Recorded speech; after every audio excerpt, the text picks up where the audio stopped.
the world how to play, and now it's known as a Celtic way. We play the ball from side to side, and intermediate try to hide, but we play the ball from front to back. Attack, attack, attack, attack, a 67.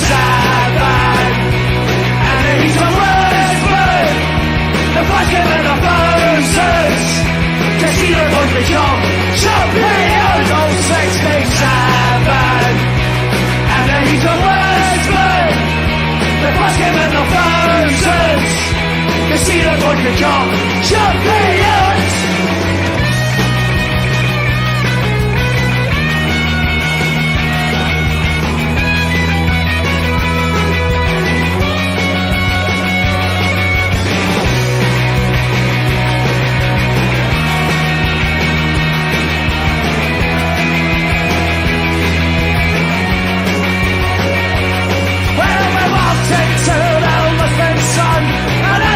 Thought they had it won, but we showed the world how to play, and now it's known as the Celtic way. We play the ball from side to side, and until they try to hide, but we play the ball from front to back. Attack, attack, attack, attack, 67. And then he's a burst man, the buzzing in the thousands, you see the boy the top. Good evening everybody, welcome to Celtic Rumours TV, episode number 229 of the Bawz and Bovril podcast. Myself, Mark, we've got my wee angry Irishman with us tonight. Terence, how are you doing? Good evening, bud, how are you? I'm good, mate, how are you? Good. Great picture. All good, bud, all good.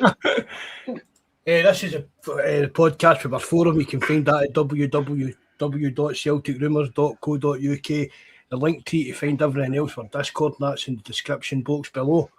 A few wee shout-outs. I need to do this off the top of my head. I can't find the notepad thing I've got here. A few shout-outs for the lads on there.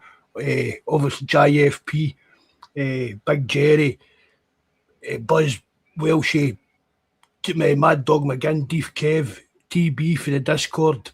If I've missed anybody, sorry about that. Who have we got in anyway? Bobby, nice to see you. McMullen, nice to see you as well, mate. Grotbags, Liam Doyle, thanks for coming in. Patrick McLaughlin as well, nice to see you. Michael, evening, mate. Hail, hail.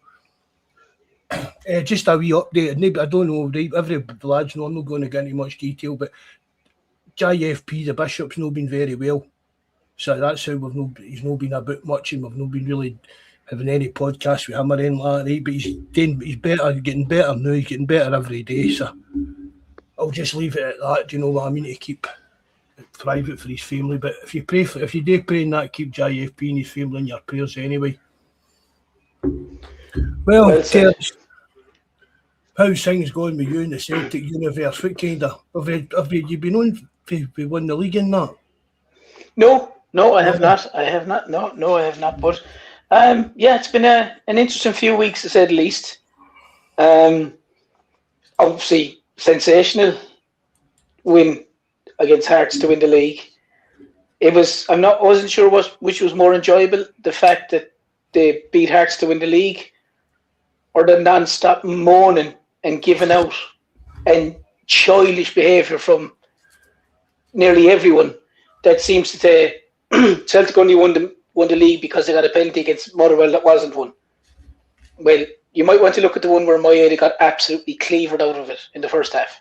Mm-hmm. But the goalkeeper went up. Yeah, but that's not an issue because it wasn't given, so that's okay. And you could go through the rest of the season and numerous ones where there was goals scored, and as I said, your man Shankwell scored or handball against Rangers and he played through and scored a goal. So they're going on this for years we were told that this all evened itself up over the season. It evens itself up, Mark, once it's not Celtic. That's how when it evens itself up. It's because they get that decision, but there was no one giving out about the handball the Hibs fella had before he scored the goal and all this. But look, that's beside it. That's gone all those. That side of it's hilarious. And then obviously the last week have been interesting times. it's funny because I think we kind of were texting each other and chatting about it and stuff like that. And my initial thing that I had said to you before was, if Celtic had been linked with a manager who'd won 2 leagues in 2 different countries and a cup, and he had the international career that obviously Robbie Keane had, you'd be kind of happy to have him linked with you. Now, I understand the reasons behind it.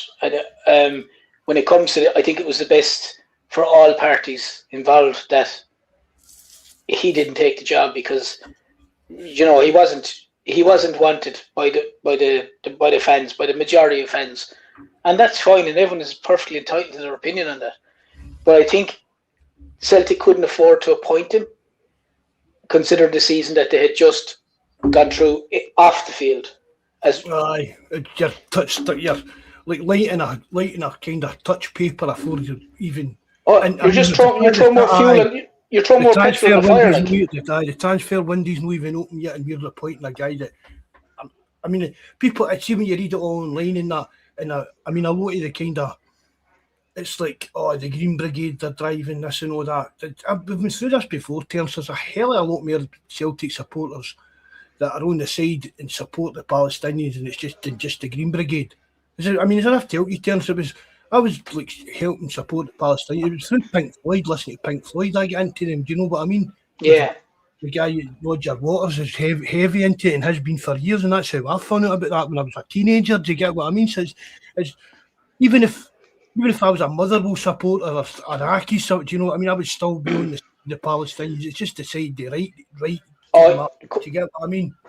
Of course it is, but Mark, some people like to run with a particular agenda that it's only this and it's only that and it's only certain things. Like it's only the Green Brigade and it's only the North Curve and it's only I forget there's a Celtic supporter crowd, a Palestinian something. Listen, it's the normal. It's meant to promote the corporate kind of side of things in that, weren't they too happy about the chance of appointing Keane as well? Mark, it's a normal Joe Soap, a normal person in the street that would have probably little or no interest, might have no interest in soccer, might have no interest in Celtic, might have no any human person with any kind of a heart could see what was going on there is beyond shocking. And not to get into political. I mean, let's be honest, right? Well, right, I'll just say this and then we'll stop getting on about that. We'll talk about Keane, obviously. Yeah. And that's just, I'm talking about, even the Israeli, Jewish kids, anywhere that kids are getting killed and that, something needs to be fucking looked at. Do you get what I mean? Oh, 100%. On any side, just even as it was here in Ireland and that, terms of when there's kids and, do you know what I mean? Kids, innocent kids and women getting blown up and that, there's something no right. Oh, listen, it's all bananas. But as you said, it's that aside, there's also the fact that people have said that from a managerial standpoint of view, Keane was in the league managing Ferencváros and he couldn't get them over the line. And this was apparently from what I believe, is nearly like a one-horse race. It was Mikey that said that to me. I was talking to Mikey about it, and Mikey said for him not to win the league with him was shocking. I think they've won it 7 leagues in a row, 7 years in a row, or something like that. And did you know it was? See when he took it, but they know already like miles in front when they took her. Yeah, I think he didn't take over the start of the season, so that, I think in the first season he was there, he only got them over the line. I think he kind of finished them off, Which again is just what Martin O'Neill done for us. So you've got to look at it like that. I know Martin O'Neill got us over the line, kind of thing, but then he lost the one that season. But Terence again, and we speak about this every time Celtic are looking for a manager. Why was Robbie Keane? Why was the choice basically between Robbie Keane and Martin O'Neill? Because I don't think Craig Bellamy was ever realistic.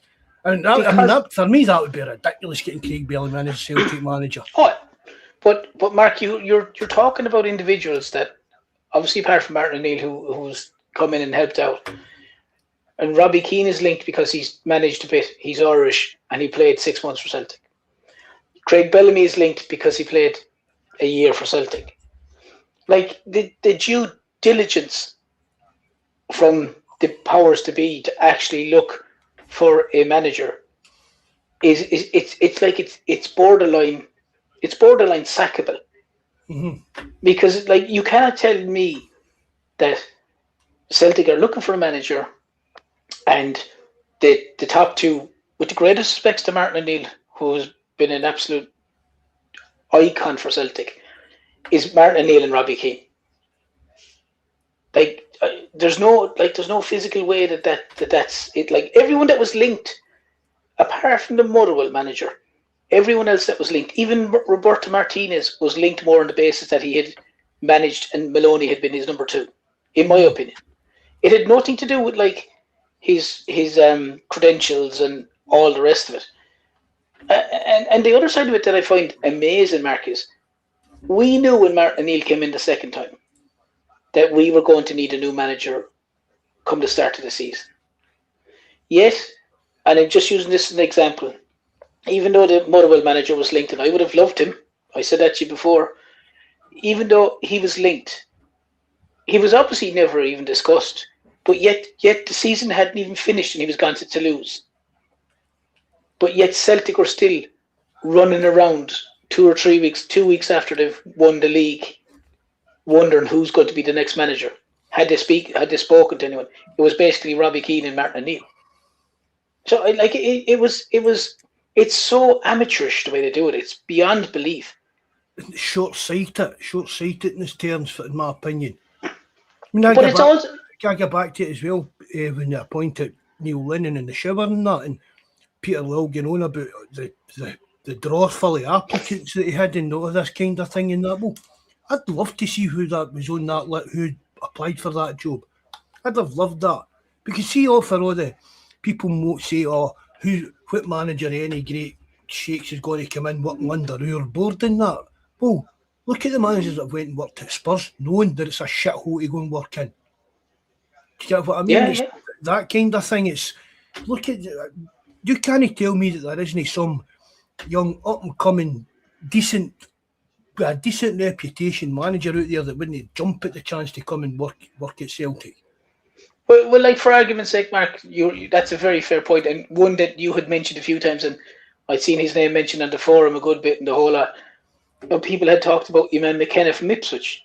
Mm-hmm. I know he's supposed to be linked with the Fulham job, but like, was he ever asked? Was the question ever mentioned to him? Was it even put towards his agent, whatever way you want to do it? And I'd say the likelihood is the answer is no. I mean, people are saying as well, it was an £8 million buyout for McKenna. But a few months back, if you look at back all the reports where it was a £5 million buyout.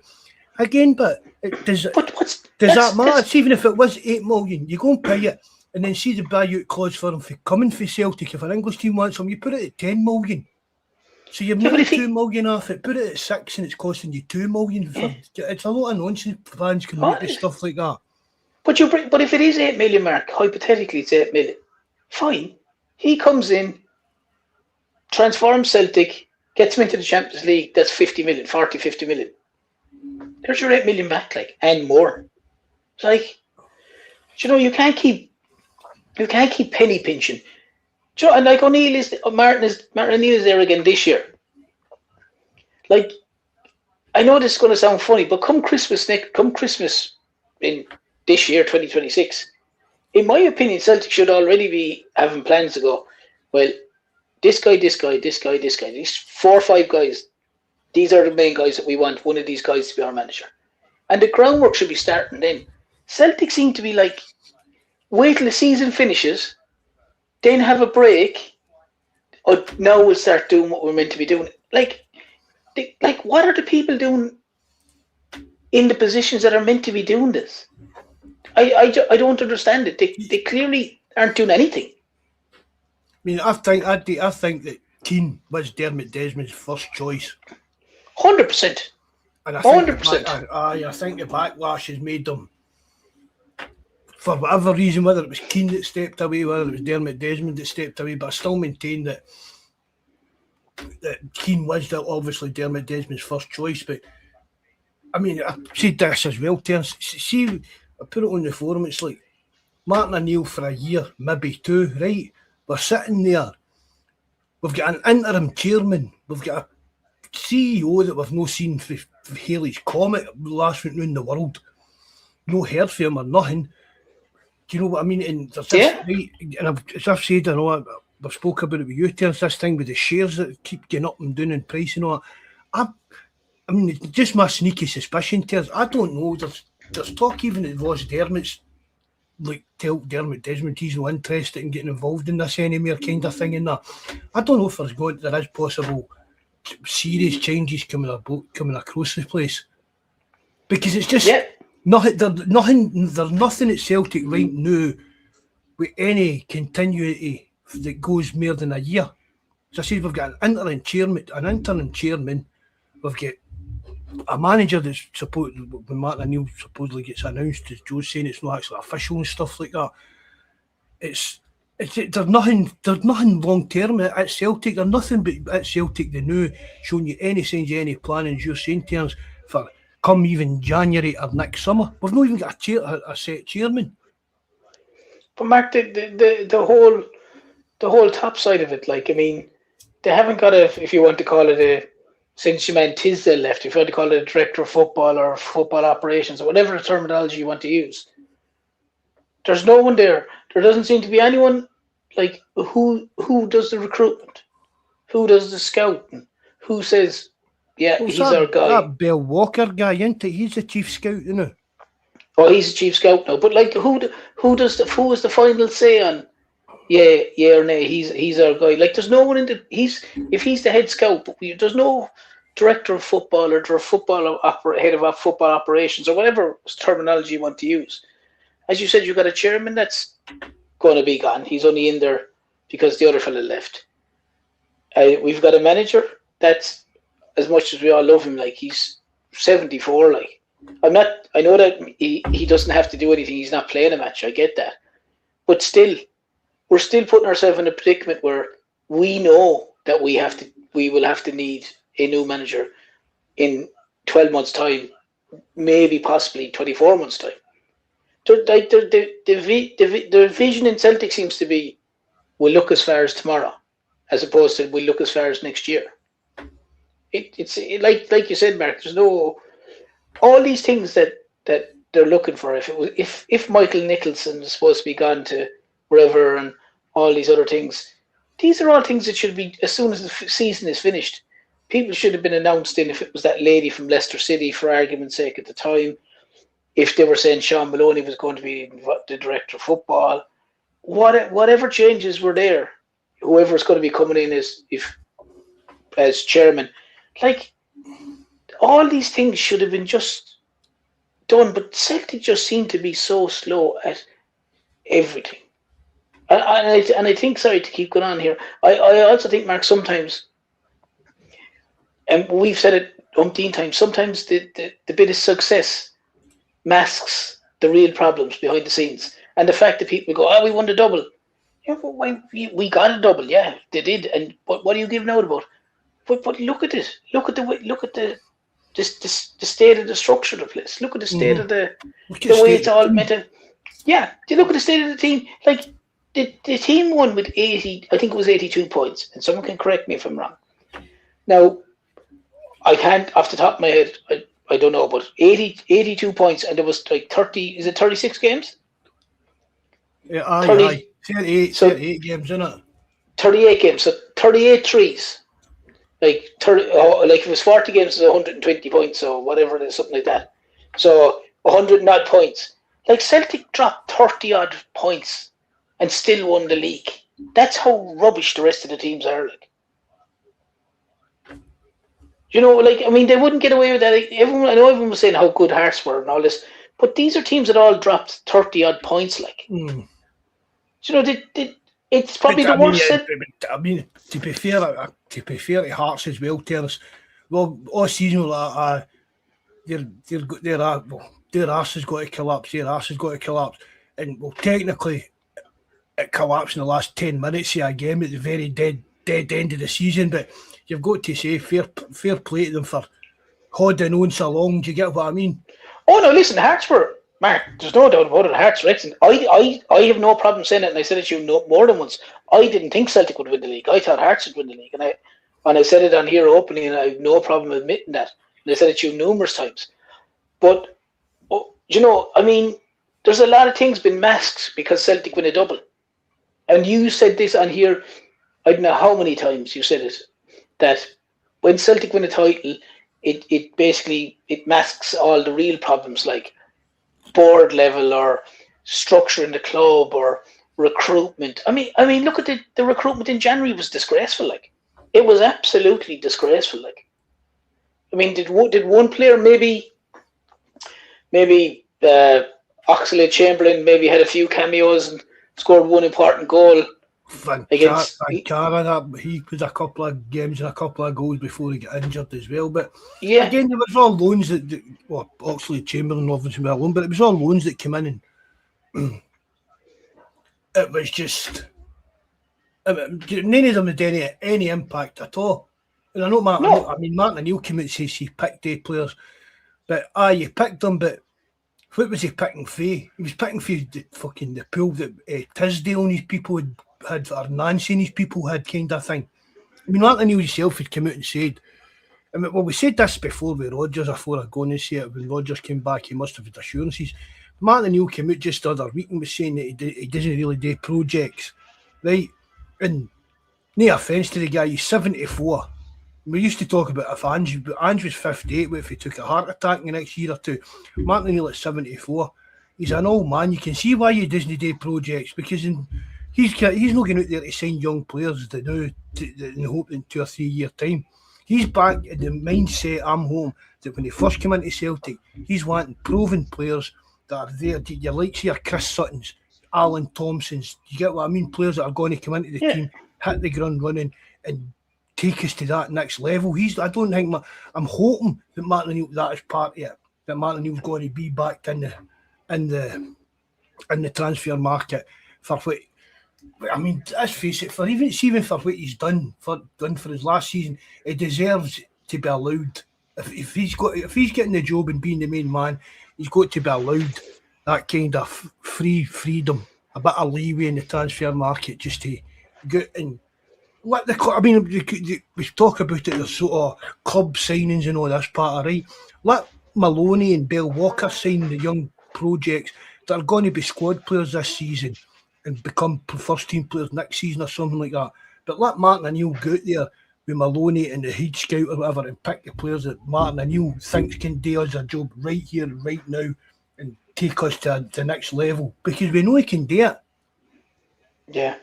Well, to be honest, Mark, for me, Celtic need to just buy players at a first team, whether that's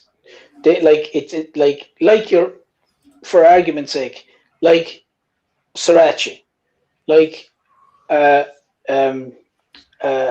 Arojo, for argument's sake. I know they're just two that spring to mind. Like, there's no point. There's no point. I mean, how much would the two of them cost us, Terence? The two of them. But the two of them would probably cost us anywhere near 10 million. Yeah, but for us as the team, if Tierney gets injured first week in the season, which could happen, if he got injured in the first season, you've got Sriracha that can come in, who has been very impressive when he played. Again, if AJ's back, and he's an excellent player, but Arojo was excellent when he came in to fill in that void that AJ was got. So, these are two players that added massively to the Celtic to the Celtic side when they came in. The majority of the other loan players were near on invisible, quite frankly.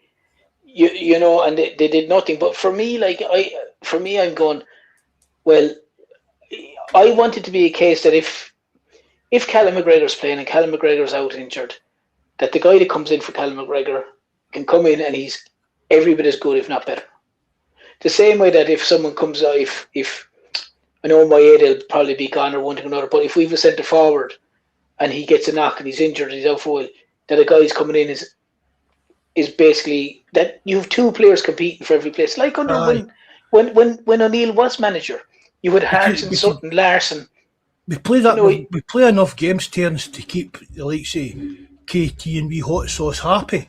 to keep. Of course we do, Mark. You know what I mean? To keep Arojo and AJ happy. We play enough games to keep to keep good players happy with the amount of game time they're getting. Even in the Champions League. I mean, what is it? You've got KT doesn't need to play in every Champions League game, so you play Sarachi in a few. Do you get what I mean?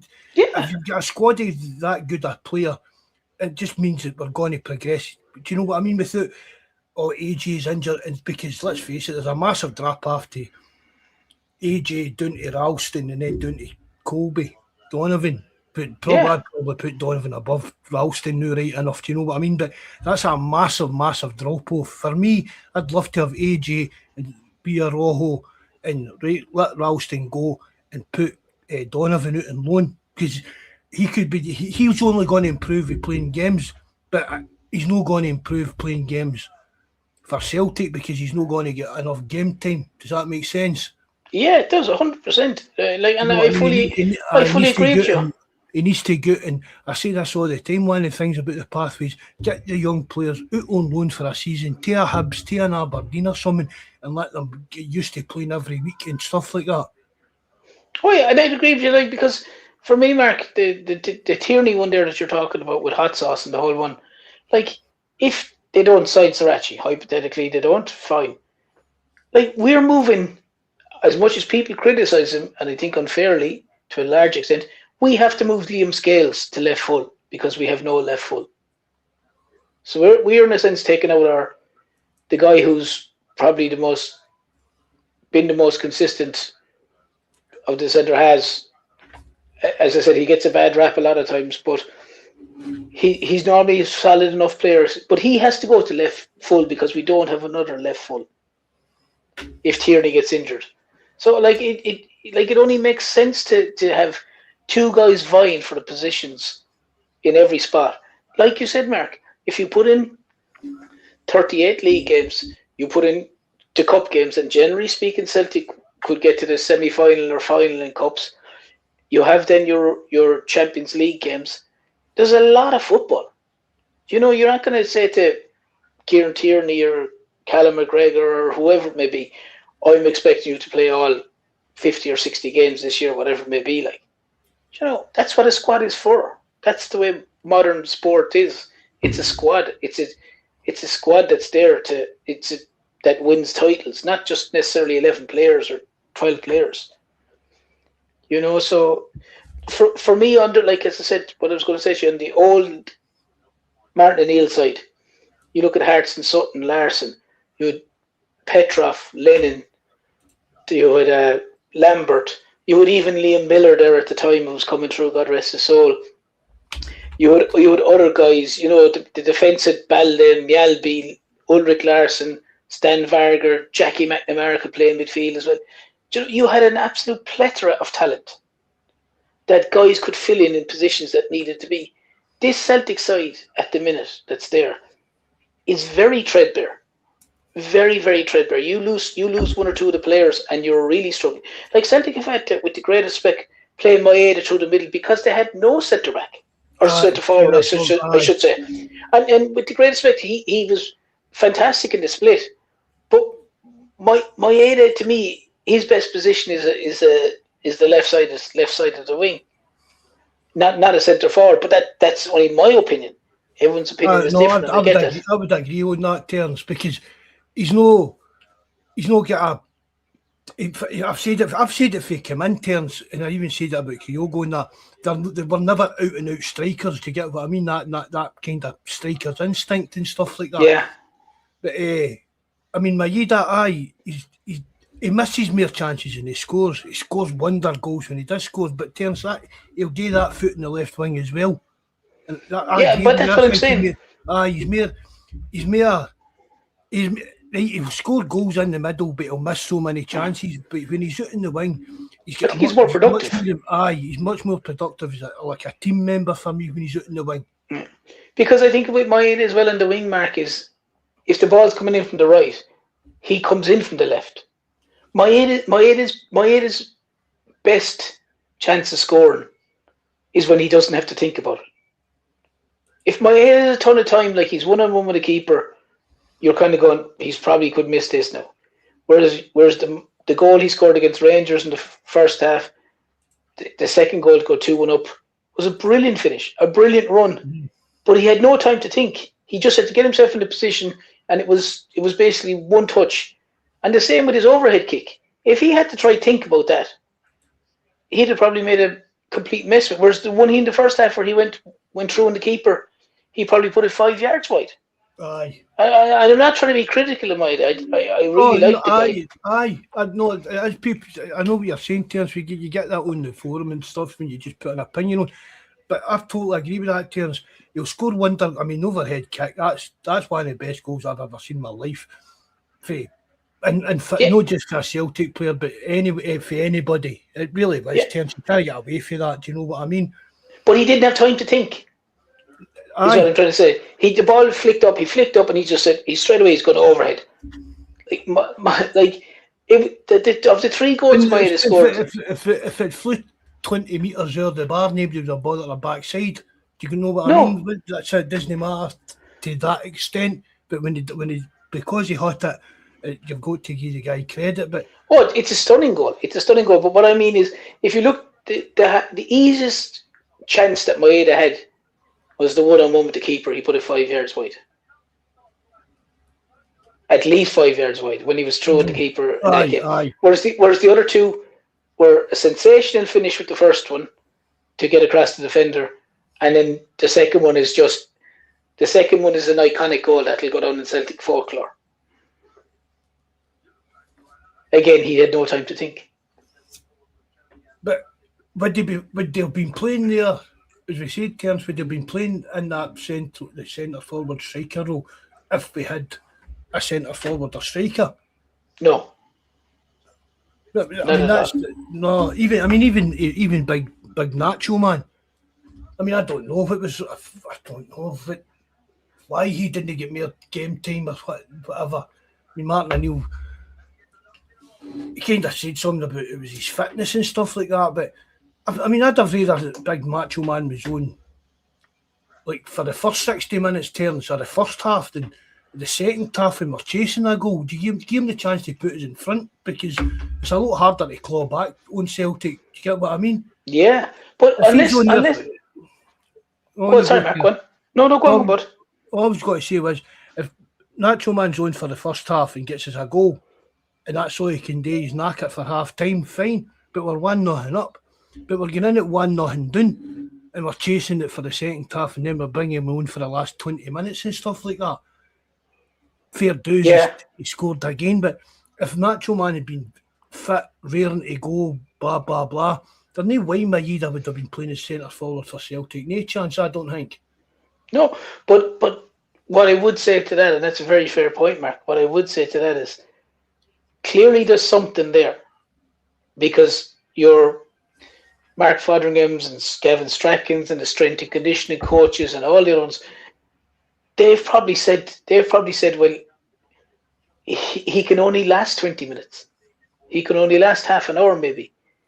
They might have had no option.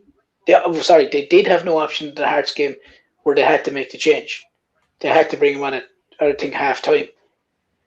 But because there's obviously something there that tells him that he can't last, whether it's his hamstrings, whether it's muscle injuries, whatever it is, that's something that's basically stopping them from putting him on earlier, or certainly stopping them from starting him, because they're worried that he may break down like he did in the St Mirren game, where he broke down in the cup final very, very early. Mm-hmm.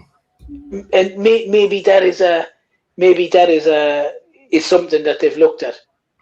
Again, I don't know, but that's from the outside looking in. I don't think it was anything down to like him himself, because I don't think he was like lazy. Because any time there was a breakfast Celtic, he had stuff on his social media.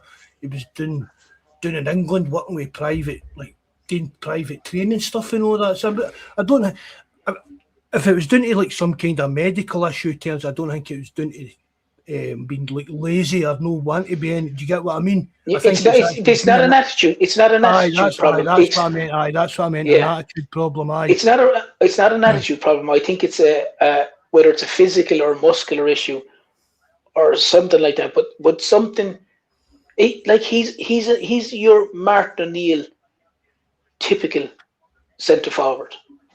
Big, strong, I'd have thought can that, hold aye. the ball, can hold up the ball, can bring other people into the play, and he occupies the centre halves, the opposition centre halves. He's exactly your Martin O'Neill style centre forward. But there's obviously something underlying in there. And again, I'd 100% agree with you, Mark. It's nothing to do with attitude, because when he played, he he always tried his damnedest. But there has to be something, whether it's his hamstrings or whether it's a muscular thing or something, that he was only given. He was basically like the fire alarm when there's 15 minutes to go and you need a goal. If required, break glass if required, and break the glass and let him out. That's what it felt like, because it was literally like, we need something from you here. He done it, in the Hibs game, the Motherwell the Motherwell game, a couple of other games. You know what I mean, where he was last ditch stuff, last minute goals, last minute penalties.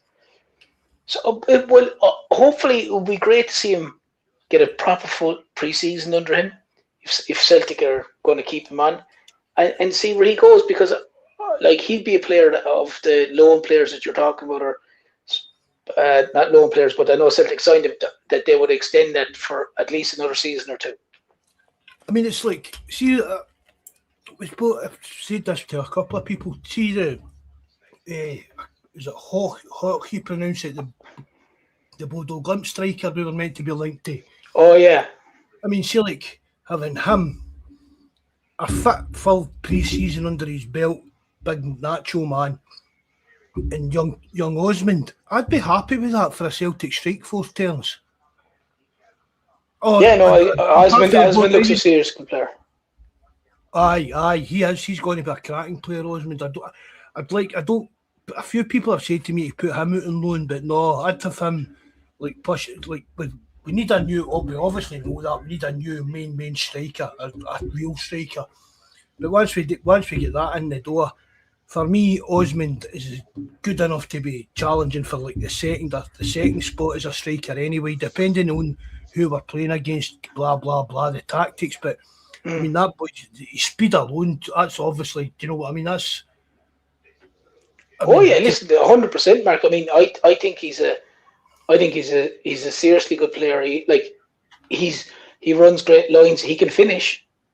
He knows where the goal is. He's good. He's excellent movement off the ball. Excuse me. I'd be the same as you, Mark. His speed turns as well. His speed's frightening for a young guy. But that's what will also scare defenders. If you've got if Celtic wanted to play the two up front, and you have Nacho, and then you have someone like Osmond on, and he can make the flick on or turn it into space. There's no substitute for pace, Mark. None. So if you're Maeda's a prime example of that as well, isn't he? Yeah.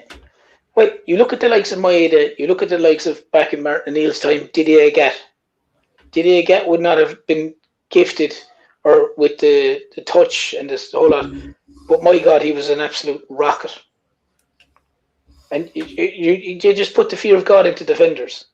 Someone with pace like that, like Maeda, like Didier Agat, and that Osmond that looks like he's rapid as well. I don't tell some give you some new faces in there. Just I think Welsh is trying to get on. He's trying to figure out how to turn his camera off. Fantastic. Thanks very much for coming in, mate. Nice to see you. Sean South. That's Henke, isn't it? Sean South. There's another couple of new names here. Paul Maguire. Nice to meet you, mate. Thanks very much for coming in. Mulkey Moo.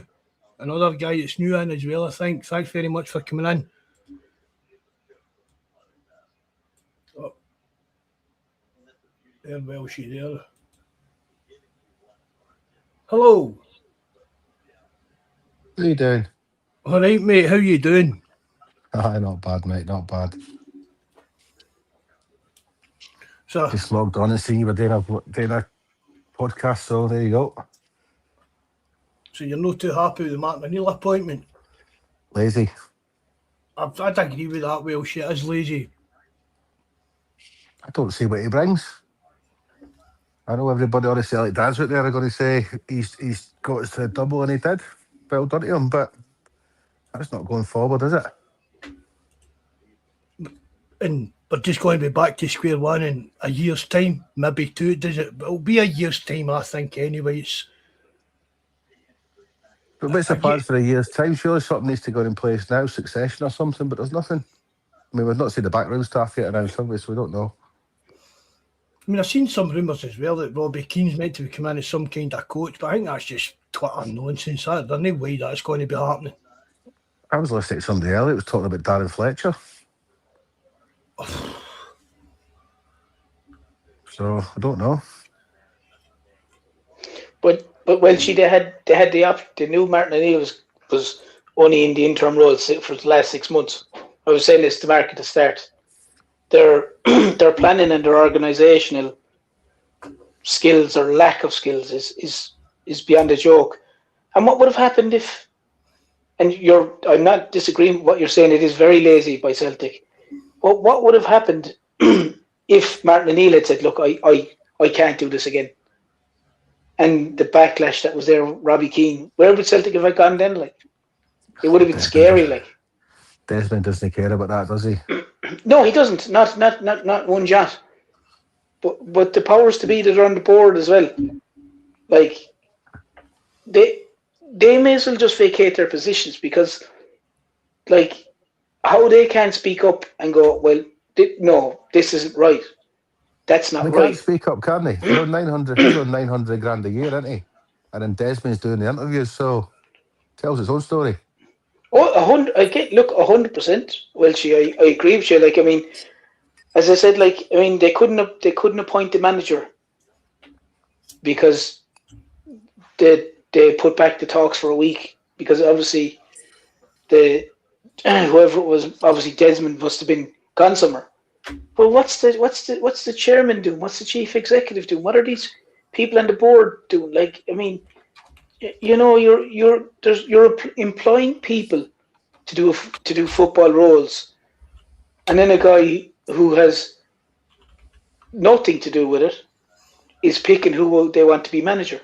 Like, if he hypothetically had said Roy Keane, would Roy Keane have come in as the manager? Sure, it's ridiculous, like, the way they do it.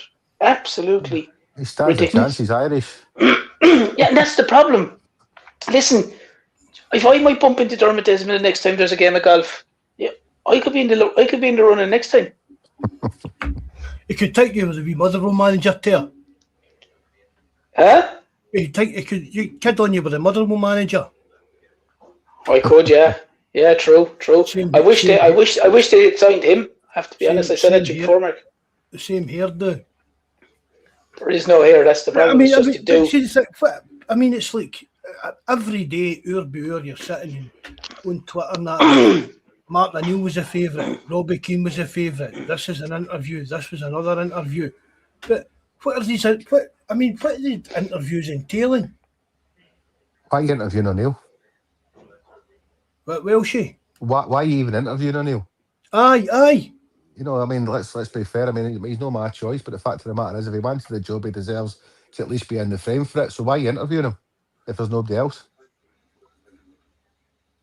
Aye, I thought that was weird. It's like, for what you interviewing Martin O'Neill for? When you can. We already know what he can do. Aye. Listen, he's a self-motivator. He's a team motivator. He's brilliant at what he does. But football's not like that anymore. I mean, he dragged that team over the line there against a bad Hearts team and a bad Huns team. You know, and there's no knock on the fact that what he done there. You know, to me, it was building a statue, thank him and say goodbye. But what happens next season when we're buying, 10 players? What's his football knowledge these days other than watching the English Premiership? Yeah. We'll not be buying many superstars for doing there. Do you know what I mean? If you go back to his first time in charge, you know, he plucked Premiership players, you know, and good Scandinavian players, obviously. But he had some money to spend. You know, he walked in at a good time at Celtic the first time round with the money there. I mean, I'm not a big Strachan fan, but he had to clean it up afterwards. I still think Strachan was involved in this Robbie Keane stuff. 100% he is. If he's not talking to O'Neill, he's talking to Strachan. It was, I mean, I Dermot's put pals. a picture up on Twitter when Strachan ended up signing with Coventry. And right, when he was only about 18 or something like that at the time. But everybody made a big deal about Scott Brown and that being there, seeing Robbie Keane the other month. Do you know what I mean? Strachan was for a UEFA coaching stuff there to meet up and stuff like that. Strachan was there with him in January just for a visit with his old pal. What's Scott Brown done to get anywhere near that Celtic management team? It's crazy. But again, see, like that bit, well, Scott Brown for me is just like your kind of, what is it you call it, like your tub-thumping manager. He'll be screaming in your face, if he's your manager, he'll get you fired up, get you ready to go and that, but his actual like tactical stuff in that, you've not got that. As a coach, maybe. Do you get what I mean? Like somebody that's fucking in there, getting into the player seeds, getting them to give their best, blah, blah, blah, playing the mind game, Scott Brown's go, all that kind of thing. But when it comes to like tactics and stuff like that, no, I wouldn't. He's no for anything. What, Air United and stuff like that. But that's where it becomes, Mark, it's jobs for the boys as opposed to person who's best for the job. I wouldn't say it was job for the boys, mate. It's just laziness. Pure laziness. Well, it is. I agree with you, Welshie. It is laziness, but it's laziness. There'll be and a they're only going from Celtic support out there who would love Scott Brown to be involved, but purely just because he's Scott Brown. Yeah, but because if you're a good player, like for argument's sake, Roy Keane was a fantastic player. He wasn't a very good manager. Do you know? I mean, you look at some of the best managers that you would have known through the years. I don't know their levels of how good they were as footballers, but I wouldn't have. Apart from Ancelotti, most of the rest of the ones that I would remember, I like, and even Ancelotti would have been a decent player, but he wouldn't have been amazing. You know, your Mourinho's of. Right, the same. Mourinho never even played foot by any kind of decent level. Do you know, Arsene Wenger? Do you know what I mean? You've only got to look at it. You only look down south at the minute and the way management's going. All the dinosaurs have gone. Maybe like Moisey's still there, but they're all up and coming coaches now. You know, and Martin O'Neill's part of that old guard. It's just, where's the future? What is it? Well, can I ask you a question, Welshie? Would you have liked? Because I had said it numerous times. For argument's sake, the Motherwell manager. I would have been more for him than O'Neill. I mean, don't get me wrong. I think the job might have been too big for him. But when let's listen, Mark, you're on the WhatsApp groups. You see the conversations. Some people are happy with a 50-50 choice, and that's what it's come down to, a 50-50 choice at the minute. You know, people, it's like O'Neill, because we don't want Keane. But it doesn't mean O'Neill's the best option. You know, before you came on, Welsh, and I've spoken about this before as well.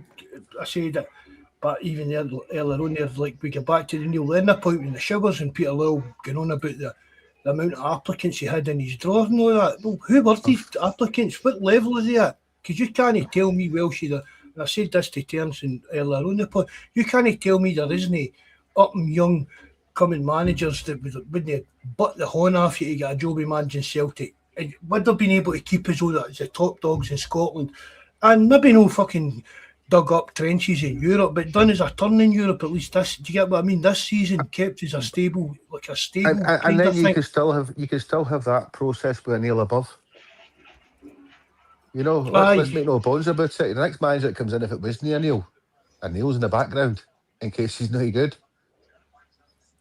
I mean, my kind of ideal scenario would have been like McKenna coming in and Martin O'Neill either. I mean, I don't think Martin O'Neill's I've said it before, I don't think Martin O'Neill's got the skill set to be a director of football or to be that kind of level thing. But he's got Celtic at heart. He still knows football inside out. He knows what's needed. just have him. Even I'd have even put him in the board as like a non-executive director to keep the board in check. Have a fit of a voice in that boardroom. Head of public relations. But I mean, having somebody like that, fair dues, as long as it's no overshadowing the manager, kind of the way Ferguson did at Man United for years. Do you know what I mean? But having somebody to be there is like a proper buffer that Dermot Desmond will take notice of. Do you get what I mean? See, like manager, probably Dermot Desmond's kind of. But he's treated fucking Brendan Rodgers like shite, whether you like it or no, whether he deserved what he done or no. But for a young manager coming in and having that buffer of Martin O'Neill between him and Dermot Desmond or the board would be a good thing. Aye, I mean, going back to what you were saying, Ter, before about Ashwood coming in, I was talking about that to the boys. My biggest worry about him coming in was he would be happy to be there and take what he was given. You know, when it comes to the transfer budget and what players were getting and stuff like that. But even with O'Neill, it's not even about the amount of money we get to spend, it's about spending it right. Yeah, you and know, that's who's buying these, who's scouting these players, who's going for them. I mean, you look at January, people keep saying O'Neill didn't get the players he want. Do you think O'Neill had heard of that boy for the second division in Italy before somebody showed him a picture? Probably still doesn't know. I know, he probably still doesn't know. He probably sees him at Lennoxtown and thinks he's working for the staff or something like that. But even on that point, Wilshie, you're talking about the recruitment side of things, and like if you even look at like say the Motherwell example, there's certainly for me there's at least 2, 3, maybe even 4 players in the Motherwell setup that would, in my opinion, seriously enhance Celtic. Like I snapped that Elijah just up in 2 minutes. That boy can play. He's a serious player. There's the other fella. I think he's Elliot Watt. Is that his name? I could be wrong now. I thought it was his name, something like that. Do you know, he's a serious player as well. And do you know, even for argument's sake, the big striker lad up front is another good player. Now, I'm not saying you signed them all, obviously, but what I'm saying is these are guys on your doorstep that you've seen them all season. Why the likes of Celtic haven't just gone, especially that Just fella? That should have been. They should have, as soon as the last ball was kicked, be already in that, have that wheels in motion on that, and see, would he come? Is he available? What's the story? But the problem is Celtic only seem to get themselves in these conversations when all of a sudden, for argument's sake, it's someone who can offer more money or bigger terms or whatever it is, and it's nearly like they just say, well, Celtic are interested too, just to nearly appease the fans. From my point of view, from the recruitment point of side of it, as I said, there's at least 2 or 3 of those Motherwell players that they should be in serious consideration for Celtic. But I know they won't be like. There's plenty. I mean, don't get me wrong. We don't know what's going on behind the scenes at the minute. They've not even announced Martin yet, have they? So we don't actually know what's going on behind the scenes in terms of recruitment stuff. But you're right. Yeah. There's at least 5 or 6 boys that can come into that Celtic team. Just because you got to remember, we need that many players to come in. The turnaround's going to be that big. 4 or 5 players that come for the Scottish League, and then you can bring in. I mean, if Engels goes, I think that's a nightmare. But we need to be replacing Engels with a like for like. No, with due respect, somebody for Scotland. It needs to be somebody of that ilk. But you can supplement that by bringing in players for Scotland. That would be my take on it as well. I'd rather supplement and see the guys that you've seen every week and can do a job. They're in the country. They're all out, and you could say, okay, I think these 2 or 3 or 4 guys can make the step up to Celtic, as opposed to what Celtic are doing, which is just throwing money at pie in the sky guys between what they've done for a couple of years with some of the Japanese players, and just buying these guys for 2 million and hoping that they'll come along. I mean, one of them just looked like Puff Daddy at a concert when he was going around at the celebrations. He had the green hat in him and he had the rosary beads hanging off and the whole lot. Do you know what I mean? And he had the trophy in his hands more times than anyone else. But do you know, like, how I'm saying is how can that be value when you're paying money for these guys, whether it's on loan or whether it's permanently or whatever it may be, and you've got 3 or 4 guys like you see in the Motherwell side that would definitely be a huge asset to Celtic. And like that's on your doorstep. The biggest thing at the minute is actually seeing who's leaving. You know, there's a lot of talk there of who's you know, we know the ones that are on loan are going back, but the ones that are actually leaving. Oh, I'd say Engels is leaving. He changed his agent. He changed his agent a couple of weeks ago, I know, so that's always Forrest a will bad sign definitely for back me. for him because Anderson's off to City, isn't he? I mean, I'm with you, Welshie. I think Engels has got to be a massive miss for us. I think he's a great player. He's maybe no set the head on fire. I think because his price tag, people want him to come in and run a bit like Ronaldinho every game, but we saw what he was worth to the team when he was out and then came back. Do you know what I mean? It was the O'Reilly replacement tag. That was the problem with Engels. Aye. You know, I said in the group there, all right there, we missed a trick there. See when you look at our midfield with Engels when he was fit, he should be playing the pivot. McGregor should be further forward and Hatate should have been playing in the middle.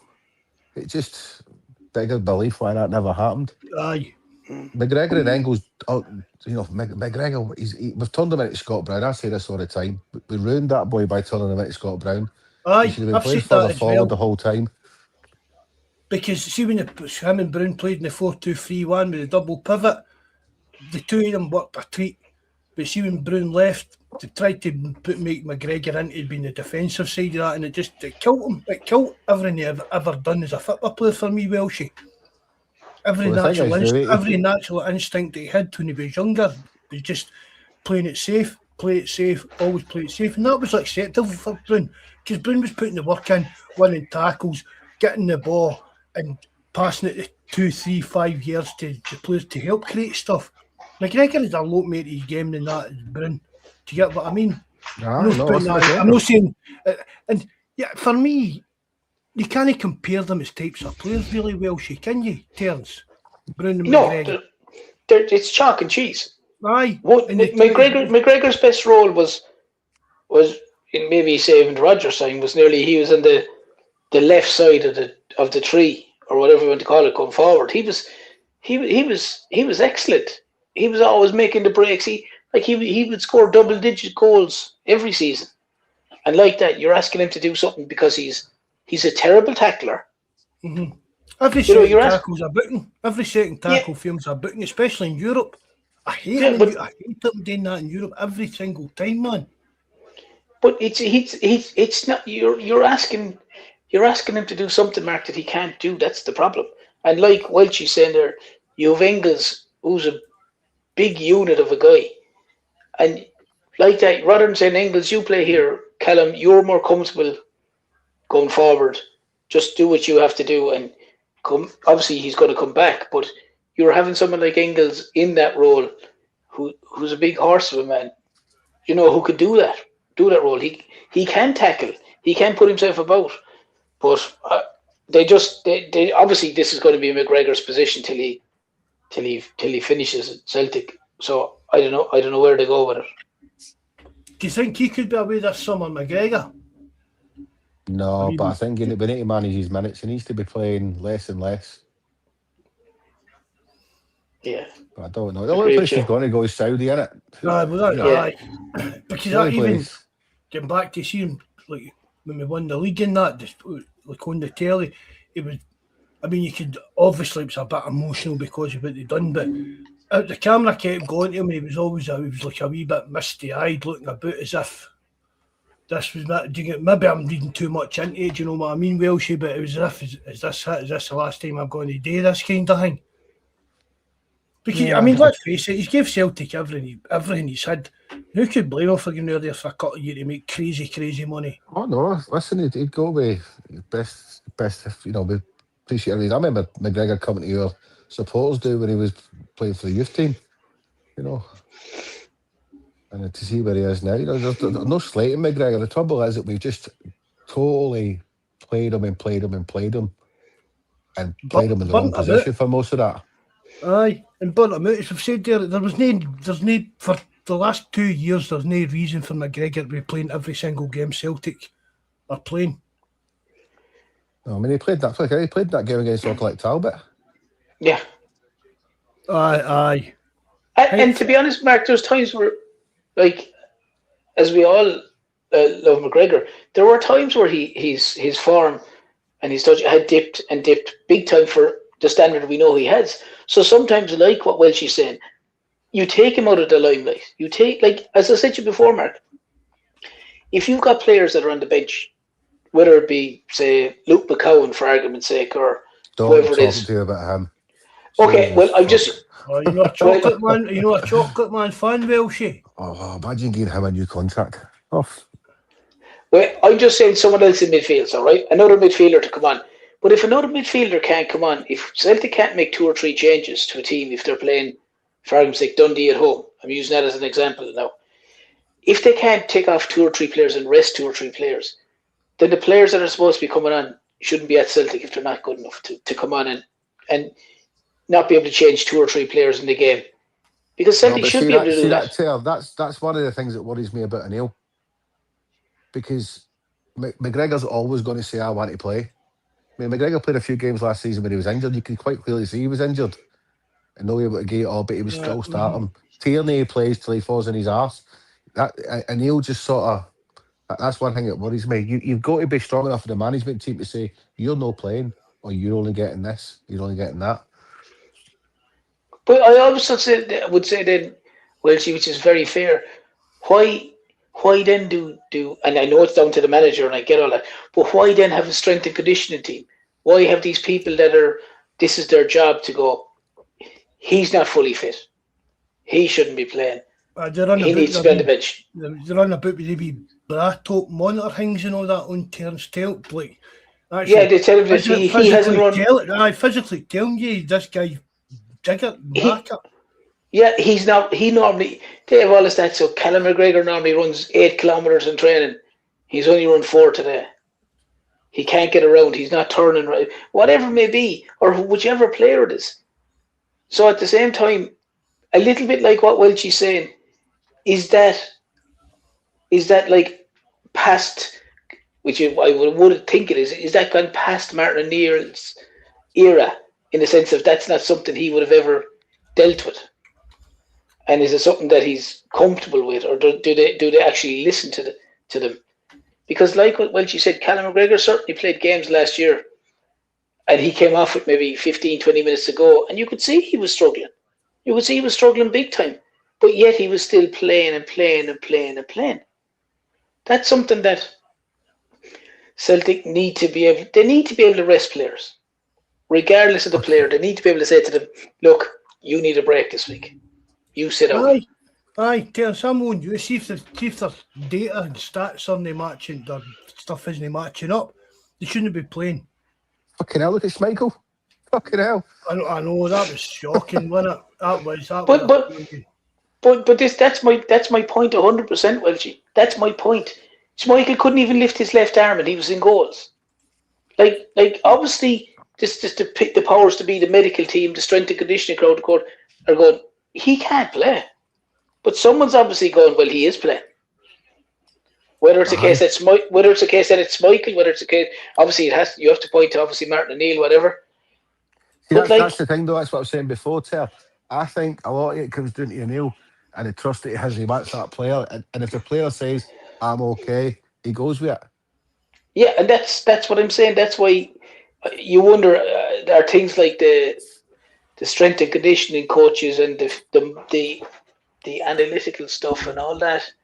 Is that beyond Martin? Because it wouldn't have been. I don't think it would have been something he would have ever dealt with. Certainly not 20 years ago. I don't think anything like that would have been there. Look, you've heard him already, haven't you? Hey, XG. He hasn't got a clue when it comes to all the stats and stuff. You know, but if you don't listen to those guys who know what they're talking about in that regards, and there's also huge onus on the players, because if you're not fit and you're saying I'm okay to play, and the medical team are saying you're not okay to play, for me, if you go against the medical team to the level of some of the injuries, like Schmeichel, I'd say could hardly tie his lace. But we should be good enough and strong enough in the background. It shouldn't be on the players. A player's always going to say if he's 70% fit, I want to play. He's always going to say that. I get that, Wilgie, but that's why I'm saying if you have these medical people, strength and conditioning coaches, and all these people, the manager needs to listen to these guys as well, because these guys are professional. This is their job. This is what they're saying. They're having Celtic and the player's best interest at heart, because the player could play if even if the strength and conditioning team say he shouldn't be playing, or a medical team, and instead of him being out for a game, he could be out for 6. He could be out for 3 months, 4 months. Look at Johnson. We brought Johnson back too soon. Ian Atchell, we brought him back too soon. Yeah, That's players saying that they're ready, but we need to be stronger behind the scenes. 100%. 100% need to be stronger behind the scenes and say, no, you're not ready. The medical team have said you're not ready. You're not playing. Because it's even going back to you, if players aren't putting in the graft during training, they don't get a game. Do you get what I mean? So if you're being lazy as fuck during the week training, you're not starting on Saturday. Although we don't know how that works either. But if the sports science stuff and blah, blah, blah, even if Martin Hill isn't Disney kind of buy it or understand that kind of thing, Terence, Sean Maloney and all that should, and the rest of people about him should.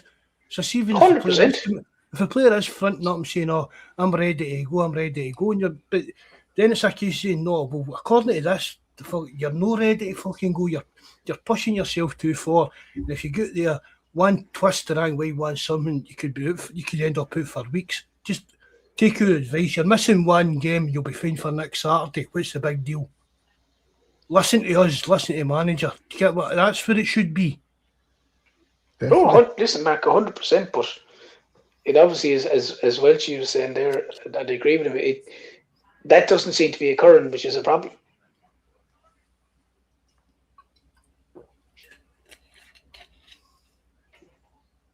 Do you get cut off there, Ter? No, I'm here. Can you hear me? You kind of went. I thought you'd get cut off. You went quiet. No, I just said, like that's the problem with it, Mark.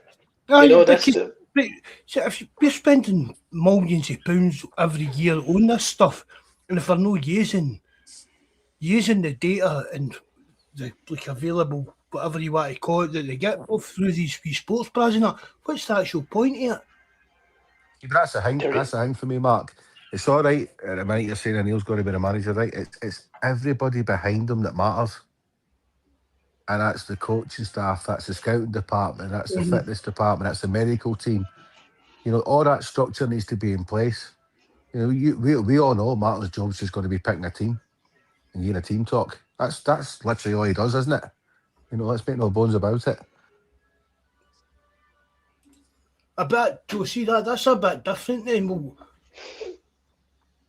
Nacho himself came out and said stuff, and if that was the case, then why did we even sign him? Glad we did. I'm glad we did, but But he's another one, right? He's only 29-year-old, and I think he's far and away the best striker we've had for a wee while. And the fact of the matter is, how can he not get fit over a season? Aye. It's all right posting all these videos that he's away with his personal trainer and stuff like that, but how the fuck can Celtic not get him fit?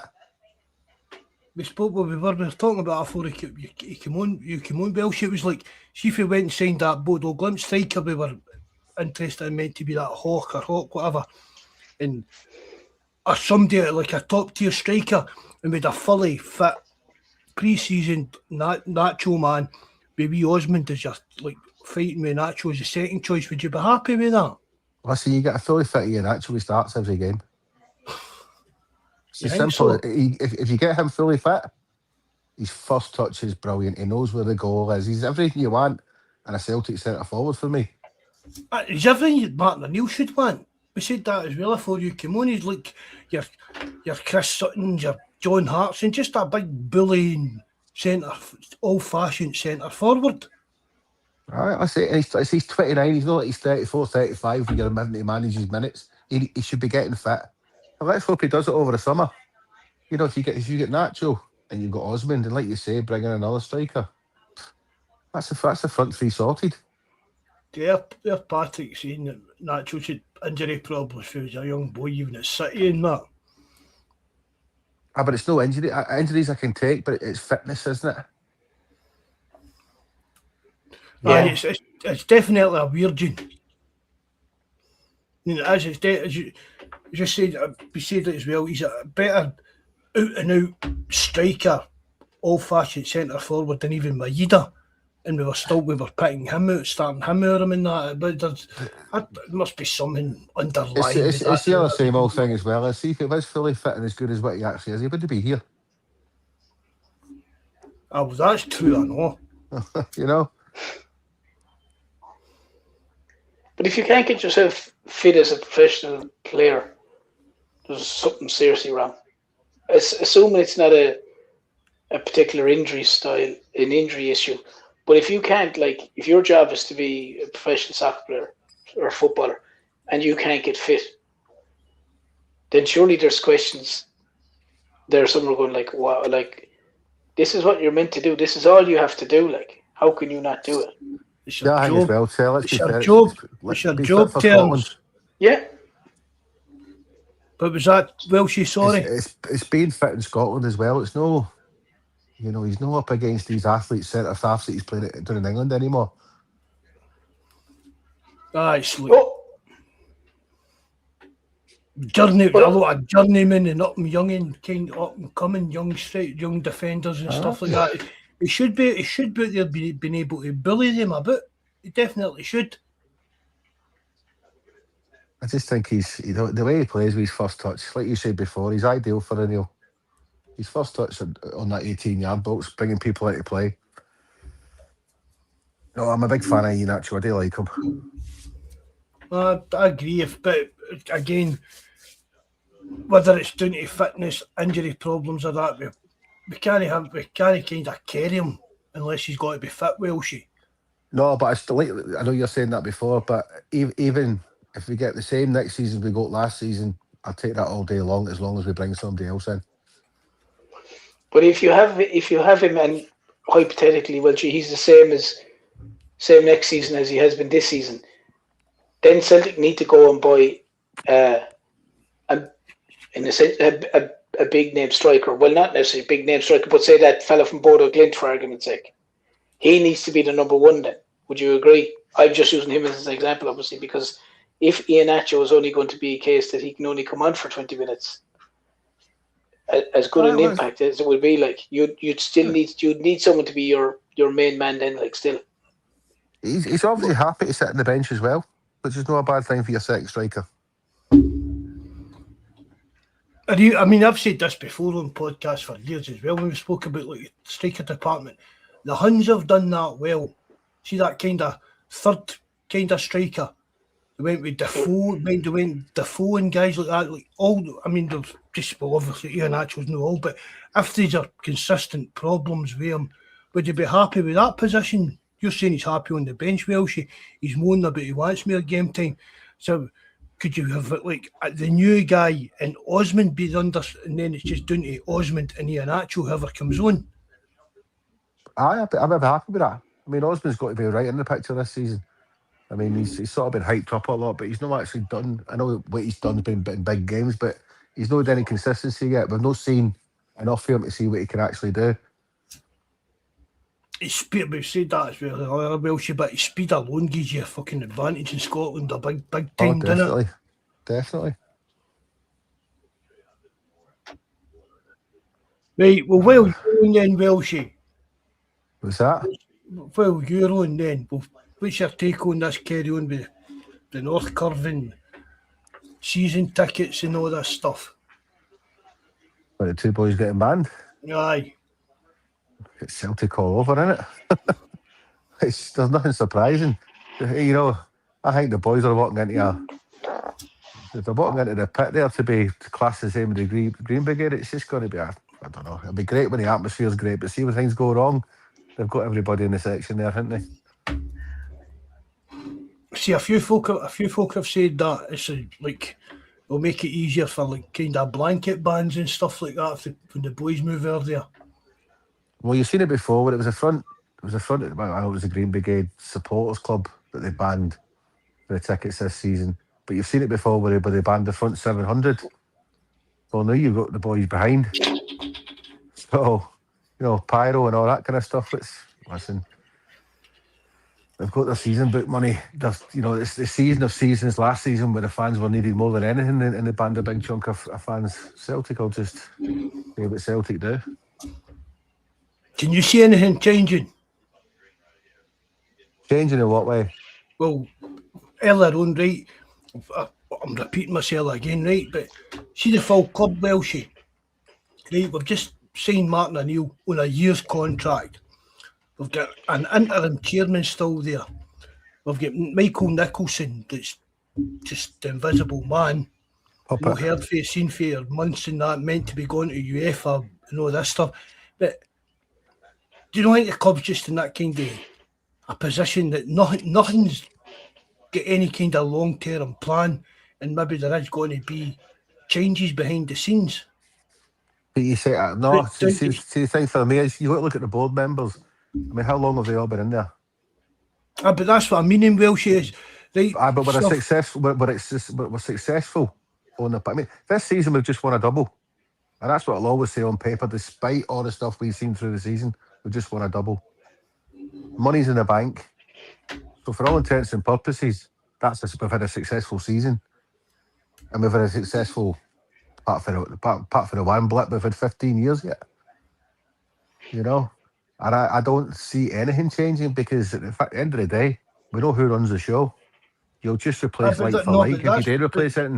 No, but that's what I mean in Welsh. I just get this kind of sneaky suspicion that, I mean, I'm no, that stuff, I mean, I send you all the shit I get Welsh. How, I mean, I send that thing, I don't even know how to get my email, that thing. Aye, right, but it's like, I don't know, I just think there's something in the behind the scenes that there's going to be a serious change in how Celtic's run over the next 12, 18 months, because it's so poorly run. You know, we've not even got a full-time chairman. Our CEO's a fucking idiot that we don't never hear for nothing. We spoke about Dermot Desmond, just seems to be doing every single job under the sun. He just basically took out Peter Lawwell. Basically, that's what's happened. Just micromanaging stuff. There's rumours that his boy doesn't want involved in that now. I just have got a suspicion that maybe there's a big change coming. I'd like to think so. You know, I mean, you look at the size of your club, and you know, apart from the domestic stuff, which, you don't get me wrong, that's the be all and end all in my eyes, is winning everything in Scotland. But the potential for what we've got, we're just no living up to anything. You know, we're a wee bit sneaky last year with Bayern Munich, and that showed you what we could aspire to, and we never built on it. And how many times have we said this about Celtic? We don't build. You never have. And that's the thing. It's so parochial, Welshy, and a lot of the fans are the same. It's parochial. As long as we win the league, as long as we're in front of the 100, that's all that matters. And Terence, as we said earlier on, all papers are the cracks, because you can't moan. We won the league. What you moaning about? Because we should be winning the league. We're the PSG of Scotland. We're the Bayern Munich of Scotland. We should be winning the league every year. We should have bigger ambitions than that, and we deserve to have bigger ambitions than that, because the fans we don't need Dermot Desmond money or nothing. That's the thing. We don't need a dime of him. We're like the club. The fans give the club the money to spend, and they're no spending it. But it's like what we said, Mark, on here a few times, and Welsh's just reiterated there. Once Celtic finish ahead of Rangers, a vast majority of people are going to be happy. Once Celtic win the league, the turmoil that went off was going on off the field last year was unbelievable. But yet, and everything else that went on, you would just have people going, sure, we won the double. They did win the double, yes. But what about all the other stuff that's gone on? As you said, those lads that have been banned, the stuff with the Green Brigade, the disharmony around the whole place, everything. It's just papering over the cracks, I should say. And that's the problem as well. Like, this season's brought some of the best moments ever. You know, the way we won that league, and the last minute winners and everything else has been absolutely brilliant. The feelings and everything else have been great, but the football's been shite. Oh, it's been terrible to watch. Absolutely terrible. But actually, as a match going supporter, when you've got a last minute winner, it's absolutely brilliant. You know, The Hearts game, last game of the season, 1-0 down. You're sitting in the stands there thinking, "Oh fuck, here we go," and then we win it again. You can't buy that feeling. That's Roy the Rover stuff. That Oh, you can't buy it. As you can't. It's like Roy the Rover fucking escape to victory movie script stuff. But do I want that next season? Do I fuck? But is it likely to eventually your luck is going to run out? You're not going to always be a case that you're not going to have your the way Nacho scores late against Hibs. There's a late goal against Motherwell. There's a Rojo's goal against Kilmarnock. I agree with what you're saying, but you have those seasons, but that's not going to happen all the time. That's the problem. But see if we were actually living it with potential, we were spending money, and I'm not talking about spending millions and millions, just spending properly, getting the right players, getting a good team on the park, and see if the football was good, and the Huns had a decent team, and Hearts had a decent team, and we had a season like last season in terms of how ran it went. That's football. That is what you want. You want competition. But they were shite. They were both shite. We were just worse at times, and we threw it away so many times. I said that Welsh that none of the threes were great teams. That's how I was confident. See, Martin O'Neill came back. That's how I was confident that we were going to win the league, because we were shite. The Huns were shite, and Hearts were shite. But Martin O'Neill would bring consistency to your shite. Do you get what I mean? I knew you'd be able to grind out results and stuff like that kind of thing. That's why I was so confident. But I mean, football-wise, Celtic, that was some of the worst performances and displays I've seen in a long, long time. It's just so lethargic, so it's like laziness. It's like even lazy in the mind football for players at times, rather than looking for that. And Welsh, you're going about wee chocolate man earlier on, don't stand with him. He was one of a few midfielders that looked for these passes through the channels and stuff like that. Oh, listen, I put him in the same bracket as Scales. Loves Celtic, gives everything he's got. Is he good enough? No. I'll never criticise him for his effort and his everything else. But what players have we got that are good enough? And that's the problem. We've not got them. But we should have them. But like the Iheanacho example, are they players that would they be too good for Celtic? In that sense, the way you're saying, obviously if Iheanacho was fit and banging in goals and the whole lot, he wouldn't be at Celtic. Are the players? You said it yourself, Taylor. There's people even in the SPL. That's what I'm not a football manager expert. I don't play these games and stuff where people pop up with all these names and stuff. So I don't know who we should be going after. But there's plenty of people out there who can give you a list of players that can make a big difference for Celtic. And these are just people who read stats and data. We should be employing the best people who can read these stats and data and get these people in our price bracket. Aye. Guys like Mikey and that, do you know what I mean? Do you know what I mean? Mikey tells me players, we should go for him. Guys, I'm like, who the fuck's that? Do you know what I mean? He's got a clue. He's seen him in some Serie B game and that. That's not my forte either. Welsh, do you know what I mean? But that's why I'm saying to Mark, when he said, I'm definitely not like that either, but I'm just saying the ones that you see playing every week, like in Scotland, there are players there I'd go for that. What's that guy for Arsenal? Rice. He'd be decent. He'd be a decent signing. Saw him on the telly the other week. I'd go for him. Aye. He needs to start wearing his island top again, wouldn't he? Aye, Judas, fucking Judas. But that's how you could. I mean, it is even when you watch things, match of the day. I call it match of the day fever. You see a player scoring a wonder goal, or he'd be some signing and that, blah blah blah, and then you look up, he's buyout clause of 500 million. All right, then that'll not be coming to Parkers then. you've only got to look at the SPL, right? Take us and the Huns out of the equation here for a minute there, and the rest of the teams are all shorting in lower league England and abroad and stuff. And this season, they've put some teams on the park that have competed with us and beat us and turned us over at times. Well, look at Motherwell. Mm-hmm. Hibs aren't a bad football inside either. Falkirk. John McGunn's done a great job, Would you take him as Celtic manager? Do you know what? I probably would. If you're comparing it with people like Keane and O'Neill.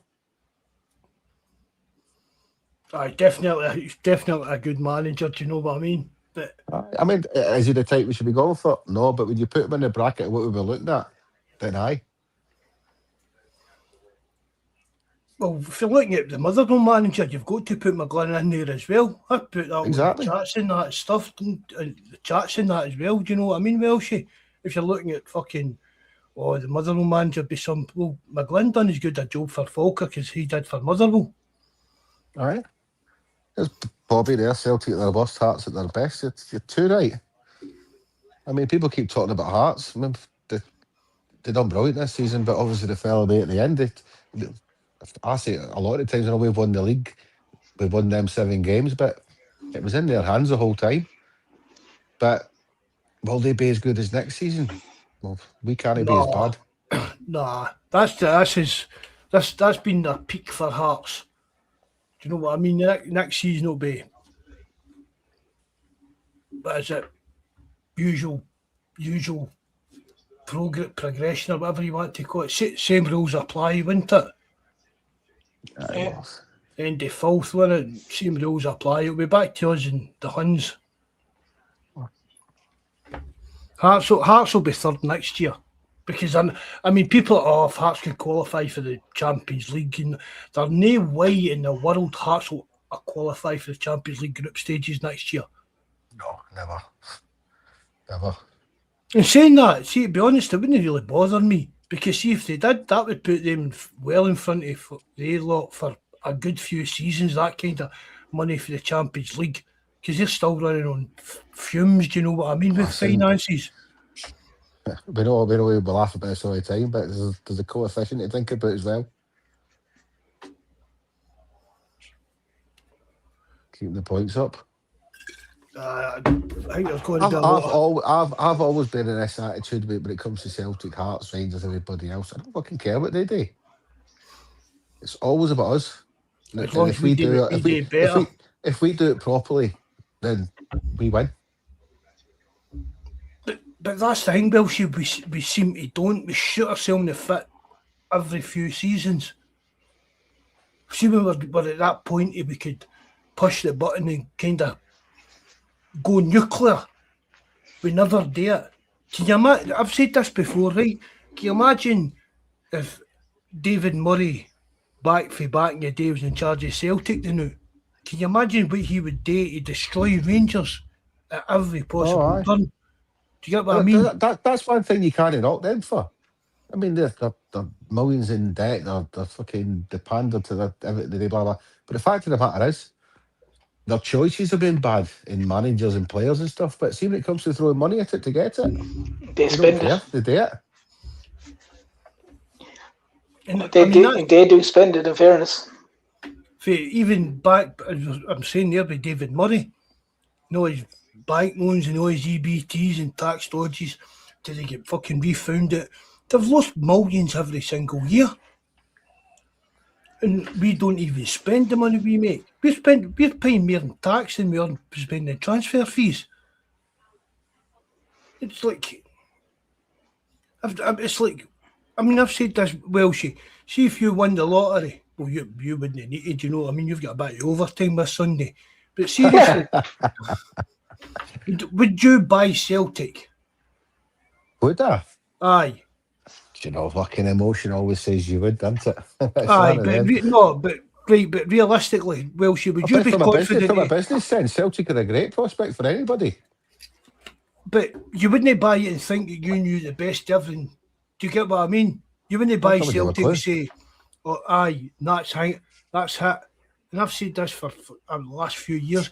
I think the Celtic board are at a stage now that they don't know what to do. They're scared to do anything in case it doesn't go right.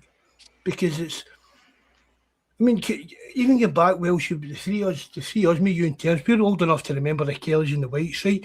Can you imagine the Kellys and the Whites all of a sudden fell into a 10 million, 20 million pound windfall for Celtic?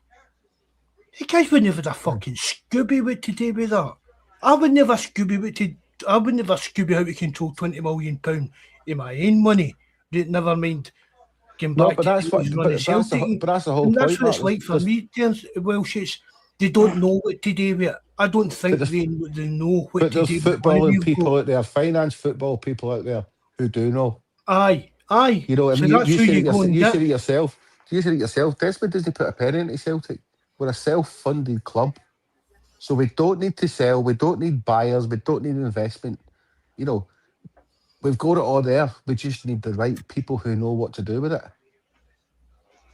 The problem is some of the people that are there, Mark, that are on that board, they're stagnant. They're there so long, as you said there. There's people that are in that 20 years or more. Like they're rinse and repeat. Like I know it sounds terrible to say, and obviously we always want Celtic to win the league, but sometimes you wonder, does it go against them? Does it go against the supporters and fans that Celtic got it over the line this year? Because they could. That's where you need a director of football or somebody in there where he's given a budget, and the budget is in relation to the football finances of the club, and he's told that's your budget, and it has to be realistic. It has to be no just penny pinching. It's just, you know, do we turnover, do we profit, blah blah blah, and give it to the football men to invest that money. Leave them to it. Aye, I've said that for years. Welsh, that's what the director of football stuff. Leave it. See, right, don't get us wrong. You don't want guys that are just going to. I mean, there's got to be the financial kind of responsibility here. So you've got to be CEO involved. You can't just go out and go for guys, 120 grand a week. Aye, no bother, we'll give you that. There's got to be that balance. But when it comes to the football side of things, every other club in the world is differentiates between the financial side and the football side. And they've got that bridge between it. And Celtic don't. And for so fucking long, it's so outdated, the full Celtic model of how the club's set up.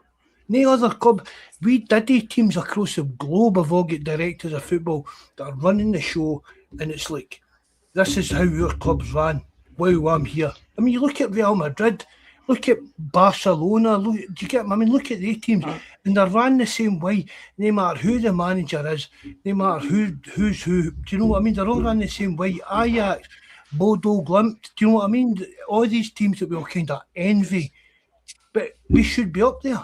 We're capable of doing that. The money, even if your budget was based on sales, you know, just look at Celtic over the last 5 years, what we've sold. You know, and that's not taking money out of the club. That's purely on sales. Mm-hmm. We don't even reinvest the sales. Sure, haven't they taken in all the bones of 5 million already? With apparently Palma and there's about 5 million come in already. Yeah, because is it the Japanese lad, whatever's gone? But the other side of it, what the problem that you're talking about there, Mark, as well with Celtic is, like what you said, there's two sides to the club. There's those who are meant to run the club, and then there's those who are meant to run the football inside. The problem that Celtic have had is you've had individuals that have been in the club side, for argument's sake, like Peter Lawwell, who was the chairman or chief executive, whatever at the time, and he felt he had enough experience or qualifications to nearly, in a sense, make signings. You know, I mean, you're like, if your side is a finance guy and, you know, looking after the finances of the club and blah blah blah, that's your side. There's that side of it, and then there's the manager and the scouting side and the director of football side. That's the football side. They're all one club, but for me there's two different sides, and Celtic too many times have guys like coming in overlapping who don't have the qualifications to do. It's like asking Martin Neal to go in and start going in and running a department on the football side. Well, it's like Martin Neal for a director of football terms. You can't say Martin Neal like to go and do contract negotiations with a player.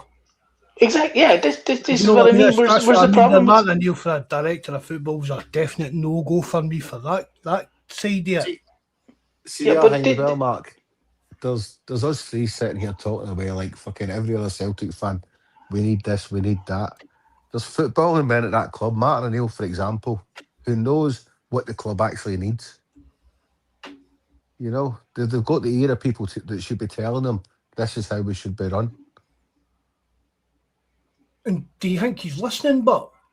I'm hoping that's one. I'm hoping that's one of the caveats of him coming back. Well, we said that about Rodgers, didn't we? Listen, Rodgers is Rodgers. Rodgers got his fucking £3 million. He's happy no matter what way he looks at it. Or that £36 shampoo. No, don't get me I fucking didn't need that anyway. Oh, Terence was gutted with that.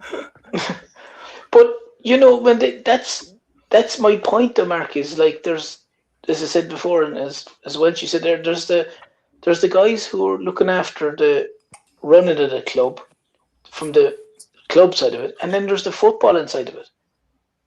Do you know, there's like why Celtic continually think that guys who, like, for argument's sake, like Dermot Desmond was in a sense picking the new manager.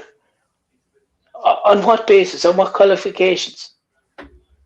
Do you know there's zero qualifications to pick the new manager? Is he from a businessman and running the Celtic and stuff like that? Could he input into that? Yeah, fine, but not from not the footballing side of things. I mean, it's to be fair, on the side of that, to be fair, I mean, take Nancy out of the equation. We've had some good managers. But there have been some good managers. Well, I'm not disputing that, but I'm just trying to say, like, do you know, like, I mean, I said it this to Mark since say the 2001 when O'Neill came in. Apart from O'Neill and say Rodgers, like the two of those were there, as you would say earlier on, because obviously they're Irish and there's a link, a connection to Celtic through Northern Ireland or the Irish side of things, or other than that. But most of the other managers that were there, like, none of them you would have considered to be a big name manager, like. No, but the due diligence was done.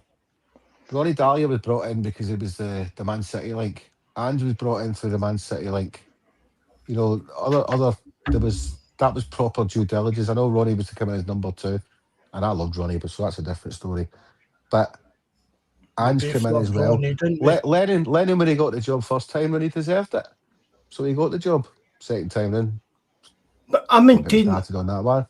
But what I'm getting at is Desmond picked these managers, but he'd done his due diligence.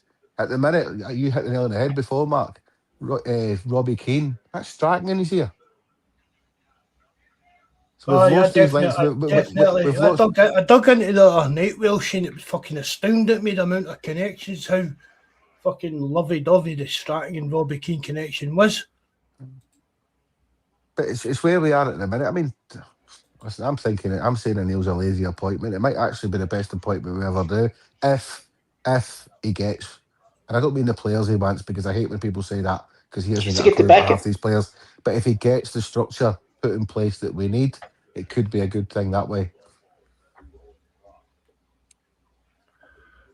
Well, I think he has to get it. They have to get it in place, though, will she? Yeah, like if they don't get that in place and he isn't backed, like if he's given X amount of millions and they bring in players and they're no good, then you can go, yeah, look, that's on them. But if it's another nonsense, like they only spend, small money, whatever it might be, in today's market, then you have to ask the question, like, why are they doing these things? Why are they bringing in O'Neill if they say, for argument's sake, have said to him, oh, there's only 8 million to spend? Because wasn't it one of the windows last year? Well, I know, but was it last? Players could be hit and miss. We all know that. But if I the get that, structure's yeah. put in place, what I'm getting at is if the structure behind them is right, so that when next 12 months' time, when he takes a step away, that structure's there. It helps us move forward. Somebody else comes in and we carry on. We're never going to get anywhere unless we get the whole structure put in the right place. And whether your budget 10 million or 30 million, it's about getting the right players for the right reasons. we watch players come to Celtic like Janino and that who just couldn't play. It's not always about having the big name and the money spent on them, but having the structure right needs to be right. But so you do think it's imperative that they have or get in a director of football, if you want to call it for a better term. That's football these days. I don't know why we're so lacking behind and not having that. 20 years behind, man. 20 years behind it. Do you think... All the big clubs... Every big club has a director of football. But do you think... all the wee clubs... Aye, today, I mean, people going, Ange can't work with a director of football. Well, he did it at Spurs. He did it. But do you think... all these managers, any manager working in the modern game is working with some form of director of football or sporting director or some other fancy title. There's somebody above them. I'd be offering him every penny we've got and saying, Ange, come and do this for us. Aye. I think Ange could do a job like that. Because I think Ange would be the guy, see what we're saying, there's a lot of stuff maybe that Martin O'Neill or Sean Maloney's is not in their skill set. I think Ange would know that and would just get people in to fucking help him do it. Do you get what I mean? Sitting there, you can't send Martin O'Neill or Sean Maloney in to talk money with a football player. Do you get what I mean? That's the kind of thing. I think if a football player spends 5 minutes with Ange, he's going to sign. Aye, but you can't send them in there talking about money with them. No. Well, that's what I mean, contracts and all that kind of thing, which is what a director of football, that's part of his job. It's part of running everything. Look at was it Barcelona? Deco. That made him qualified to do it, but that's what he does. Edu, well, he was at Arsenal, now he's at Nottingham Forest. These big name players are part of the club. Bayern Munich do it constantly. Mars and Van der Sar done it Ajax for a few years and that as well. It's character, isn't it? Aye, representing the club. But again, there's probably 20 folk. They're the front face of that Welshie. They're CEO, they're director of football, whatever it is. But there's plenty of people. We know what it is with Ajax. Ajax is going to always run the same way. So that is just kind of their own, the public face of that with Van der Sar and Overmars when they done that. But if we'd Martin O'Neill doing a director of football role or Ange, but we'd need the right people behind him again. It's like you're Knutson and Bodo Glimt carry on in that, right? Bodo Glimt didn't win the league last year. Would that be acceptable to Celtic fans if we get Knutson in? Well, because it's no Knutson. It's fucking what's behind Knutson. They've always said that about him. Aye. It's the full people are, he gets a cut of the transfer fees, how he stays here. I think a record transfer fees about 3 million, he gets 10%. It's about 300,000 euros. Do you know what I mean? I saw one of the boys in our supporters group chat the other day there. He was talking about when people were buying about nuts, and he piped up and he went, see if you know anything about that club. He said, you want his assistant. Aye, and they're sporting and they're director of football or whatever it is. You want the people that are behind him. Mm-hmm. Because he's just a wee cog in a wheel. Do you know what? And that's all he is at a club like that. It's like the boy at Bruges. Mind the boy at Bruges, everybody was clamouring about in that. Where did he go to? Was it somewhere in Italy or something like that he went? I can't mind, but everybody was going about him. But just every team, Welsh, I'm going about this all the time. You get down to England and managers come and go, but the club and their transfer targets and the way they're run doesn't change. And that's where we need to get to. See, I keep going on about O'Neill being disappointing for me. But see if I actually see the season going with a structure, because it's not always about this season. What happens next season? Do we end up back to square one? That team can't just be that management team can't just be a case of right, let's get us through this season. It needs to be putting things in place to improve things to get us to where we need to be. I keep going on about this as well. It's like when Ange was here, the B team's playing the way Ange wants them to play. Yet a few years now, been the first team. How the fuck that work out? Okay, they're playing Cumbernauld Colts for fuck's Aye, sake. but I know, yeah. no, but who's no, but that was the talk. Well, she wasn't it? Aye. Oh, And that's what it how's should that be. got? Aye, but it should be. But when Ange fucked off, what happened? Oh, we're I starting got an email the other day there. I got an email off a Liverpool fan in work, and he sends me a snippet of the record. See the young boy that's off to Liverpool. He says, what, he use a revolving door? And I was like, there's no pathway. But it's just there's absolutely nothing at Celtic that gives you any kind of right. Fair dues, Mark O'Neill's the manager. That gives me a bit of confidence for the next year. But apart from that, we're just back to square one. We're just, it's like, is a youth team and the B team now playing the way Martin O'Neill wants them to play? Was there no talk of the youth team actually all gone this season as well, wasn't there? The B teams, they've moved to some of them. They're keeping it, but there was talk of them all getting laid off. But I mean, it's a joke. There should be people at the top of Celtic running the club, as in like we are fucking a 5-year plan. We need somebody at the top with that kind of plan. I mean, you look at even like with Barcelona, with Pep and his team, right? And the was it? I can't even pronounce the guy's name, the director of football. Right? Pep had all this team at Barcelona that were doing all this. He took them to Man City and they done all this because that's what they done. We've no got that. We've no got anybody that's putting forward a style of football. We keep going about playing football with Glasgow Celtic way. When was the last time you seen that? Probably under Ange. Do you know something? The 2 years under Ange were the best football I've ever seen. Loved it. Yeah. Aye. Do you think, Mark, that the powers to be don't want a director of football because they want to run it their way? And I'm not talking about the manager, I'm talking about the people over them. They would still run it their way because they're there to run it as a business. The director of football, he should be there to be given a budget to be able to do with that what he sees fit for the club. And if he doesn't think that budget's big enough, he can argue back. But you need that person there.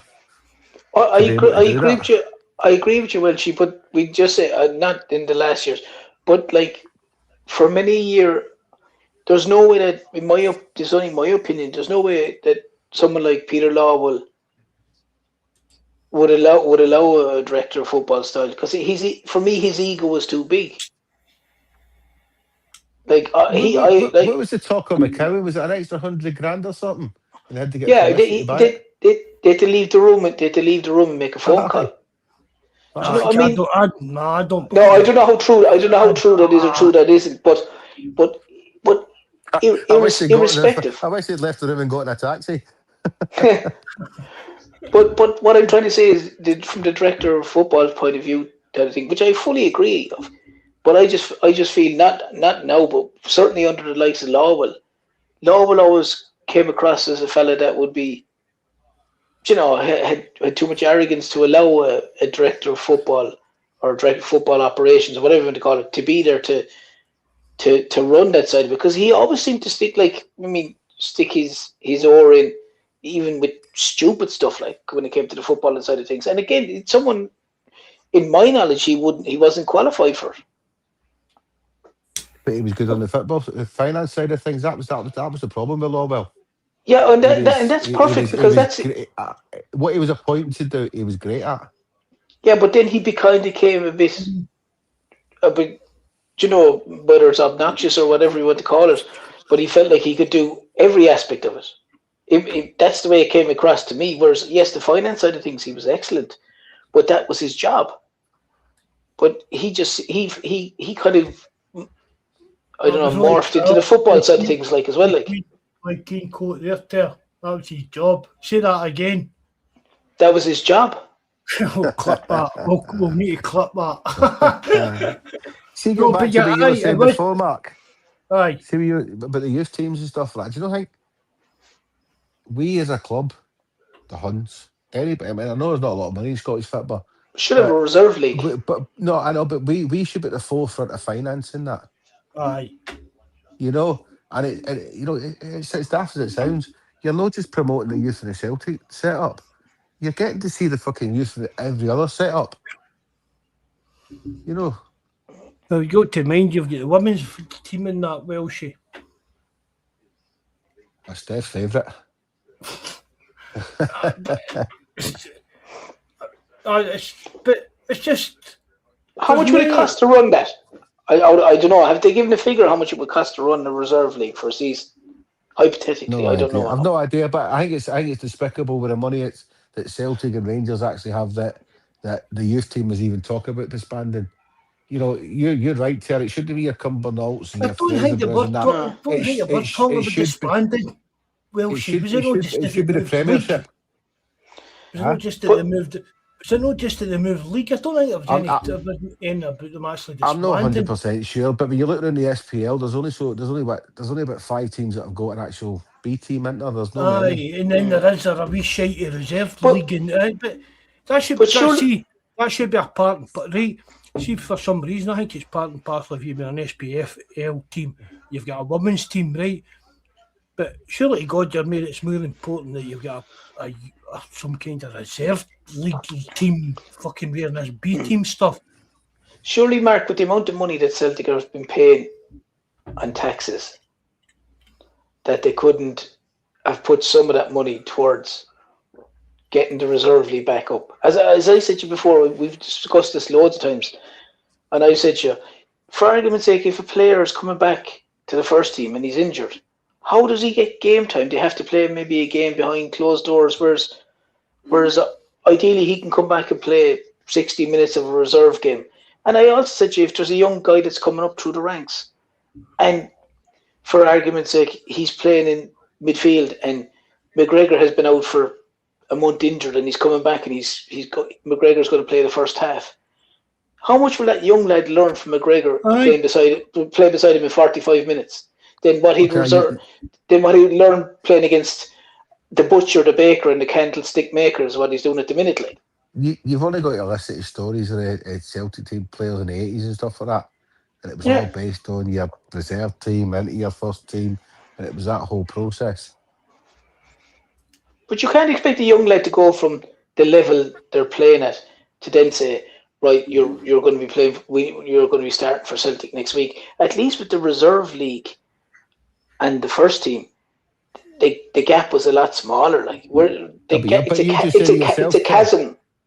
There's also the flip side that you just said it yourself. You can't expect this boy who's, he's not quite ready for the first team, but he's an athlete. He's coming through. He's going to be a professional footballer. You're sticking him up against a butcher and a baker at centre half. You can't do that either. A guy's done a shift on Saturday morning. Hatchet centre half and stuff like that. You can't do that. These guys have done a shift on Saturday morning, Welsh, and then away playing against Celtic players. Yeah, you can't do that. No, as I said, I always remember the story, and I said it to you, Mark, a few times, where someone had said that they were coming through the Celtic setup at the time, and back in the day, and they were playing against Aberdeen, and he said Alex McLeish was coming back from injury for Aberdeen, and he was obviously centre forward for Celtic, and he said he learned more in that 45 minutes or that 90 minutes playing against McLeish than he would have learned in any training session, because obviously he was playing against the wily old professional, and he kind of you'd learn so much more by playing against those guys than you will against just guys that he said they're going on the piss this Saturday night and they're trying to kick the legs off you on a Sunday or whatever it may be. I just don't understand it. The ideal position there you're talking about as well is a goalkeeper. You were sitting there with your second string goalkeeper very rarely gets to touch a ball. Yeah, and at least they could be playing games with the reserves, like. I've said it to Mark loads of times here, it beggars belief. I don't understand how they think it's going to benefit the clubs by not having a reserve league. How does that work in rugby terms? Well, like say for argument's sake, there's the Munster team. If it's the Munster team, and there's a Munster A side, and there's an academy side, and obviously if you're an academy player, you're on an academy scholarship, and if you make it up to the full professional, you get a full one, and they all play and train together, and they might be brought in for games, they might be brought out for games. But they'll be given game time. But like if Munster A are playing, they're playing against Ulster A, or they're playing against their equivalent in whatever other team they're playing. They're not playing with the greatest respects. The Munster A team are not playing, say, my club side Young Munsters, who are lads who are working all week. They're playing against professional rugby players. So, as I said, they could be playing against Connacht A, they could be playing against Leinster A, but these are all professional rugby players. And the step up then from that Munster A to the Munster team, it's a good step, but it's not a step like, say, asking a guy to play for Young Munsters on a Saturday, and then the following week play for Munster in a Heineken Cup match. It's worlds apart, like. It's levels. The players are just kind of levels. Yeah, well, like the guys in Young Munsters would be guys that are normal working lads. They probably training 2 or 3 days a week. The guys that are involved with the Munster team are full-time professionals, training and playing 7 days a week nearly. Between gyms and strength and conditioning and all that, it's worlds apart. And you can't expect a young Celtic guy trying to make his name or make a breakthrough into the first team or get involved in the first team squad to go out and play a game against a muppet like Terence Casey on a Saturday morning, who's after coming off a shift and in some cases might be, for argument's sake, a Rangers fan and would like nothing more than to kick one of them. Aye.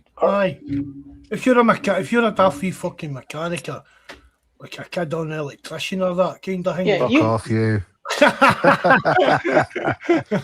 Yeah, but you're not going to care about getting sent off. You're not caring if you're out there. You're a wee orange bastard or whatever, and even if you're like a Celtic fan out there, they're playing against Rangers B team. If you boot somebody and get sent off, who cares? You're going to get a suspension. That's it. Aye, you're doing it, aren't you? But that's it. That's it. Well, Shaber, that's who Celtic are sending out their young players to play against. They don't. Guys that are out working a shift on a Saturday morning and away to play like amateur football on a Saturday afternoon. Bursting their arse laughing that night in the pub. I nailed you, man. I got suspended for 2 games, but it was worth it. Aye. You get 3 pints in the pub. Probably will. No, but it would be a bad deal, it would be, come on. Yeah, if but you're that's some wee young guy out fucking grafting all week and then you're playing with, I don't know, Auchinleck Talbot or some wee diddy team, but you're playing that Highland Low League stuff, you're playing against Celtic or Rangers. I cracked that wee young Rangers or Celtic player. You're getting your bevy built all night for the kind of stuff. It's meaningless, pointless. It doesn't serve Celtic youth players any good, and you can't blame any Celtic youth player for leaving Celtic. You can't. No, not at all. I mean, don't get me wrong. The first, look at Doak. I know the boy's going to be a player, isn't he? But he had a pathway to the first team. He was given his debut. But see, once say bright lights and money come in, we don't stand a chance. No. And 90% of the time it doesn't work out. No, look at the 2 boys that went to Bayern Munich. Is one of them not playing for fucking Alloa or something now? Aye, one of them's away doing the divisions and stuff. Aye. But again, you can't blame them. No. Listen, don't get me wrong. Even if the pathway's there, but somebody like Bayern Munich comes calling, you don't stand a chance, do you? No chance. You're gone. Even Ben Doak with Liverpool, stuff like that. You can't even down to the money. Do you know what I mean? Even down to the actual money, because as soon as you sign that contract, imagine you're 18-year-old and somebody puts a contract in front of you and they say to you, no matter what happens in the next 3 or 4 years, you're going to have £2 or £3 million in your bank. See the other thing as well, you're talking about pathways and stuff, that There's perfect examples right back. Ralston's still there, right? Donovan's coming through. So who's the next right back in the young team? He's sitting there looking there going, I've no chance, I'm off.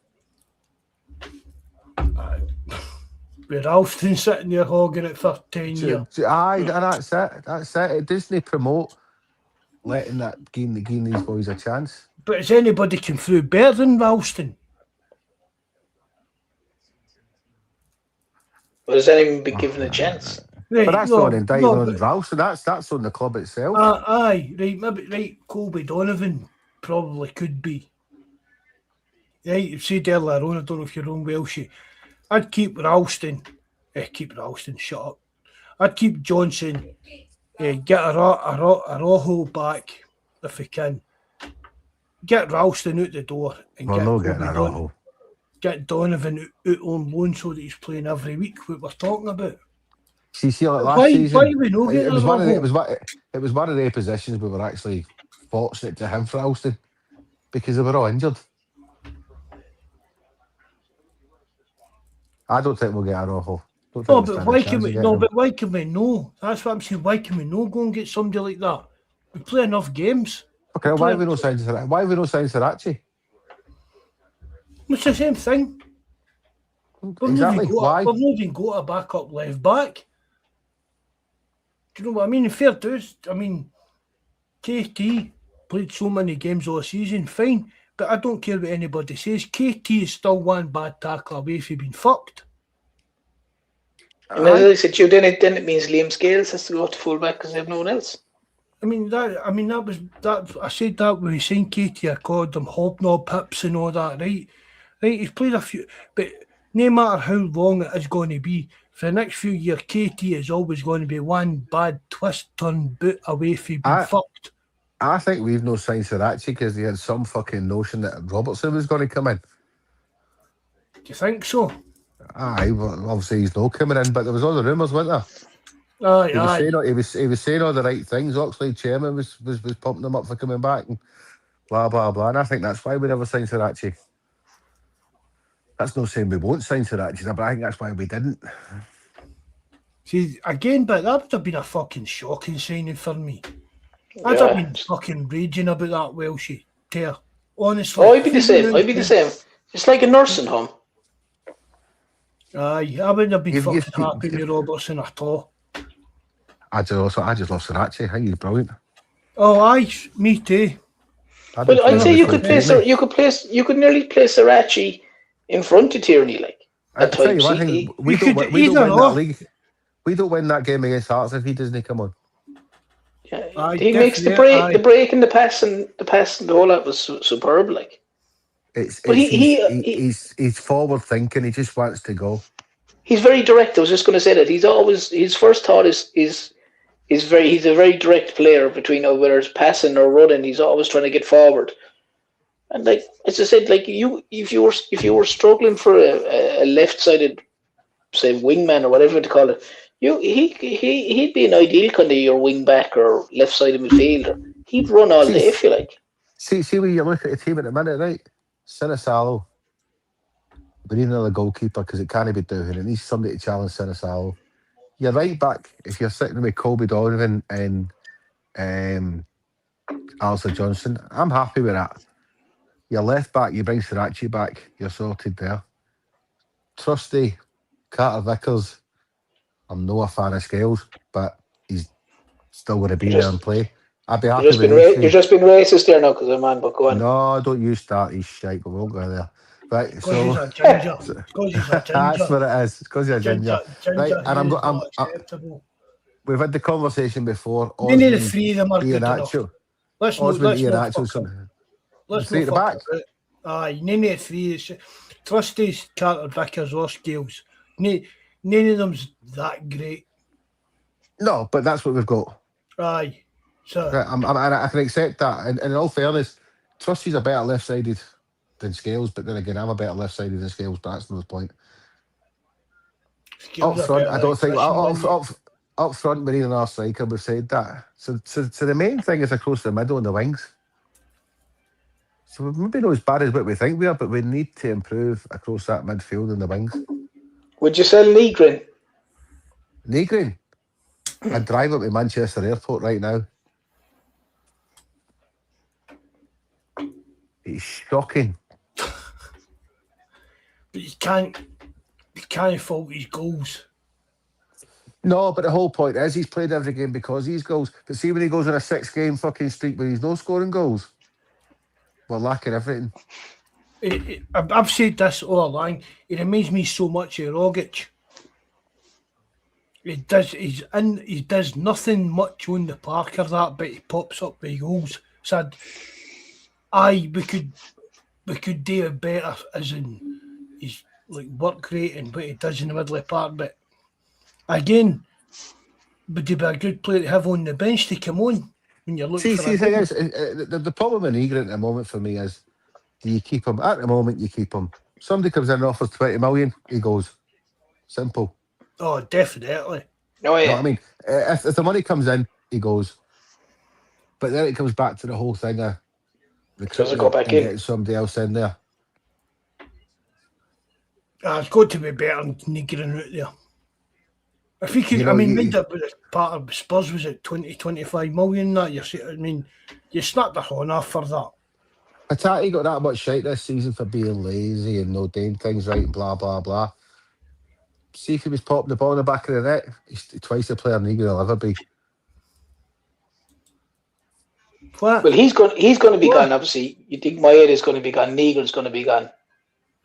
Engels is going to be gone. Is that so? There's 24 guys in the midfield. You think are going to go? Would you? Yeah, they'll be gone. I think so. I mean, don't get me wrong, Negrin might still be here next season, but Maeda's gone, Hatate's gone, Engels is gone. Trusty.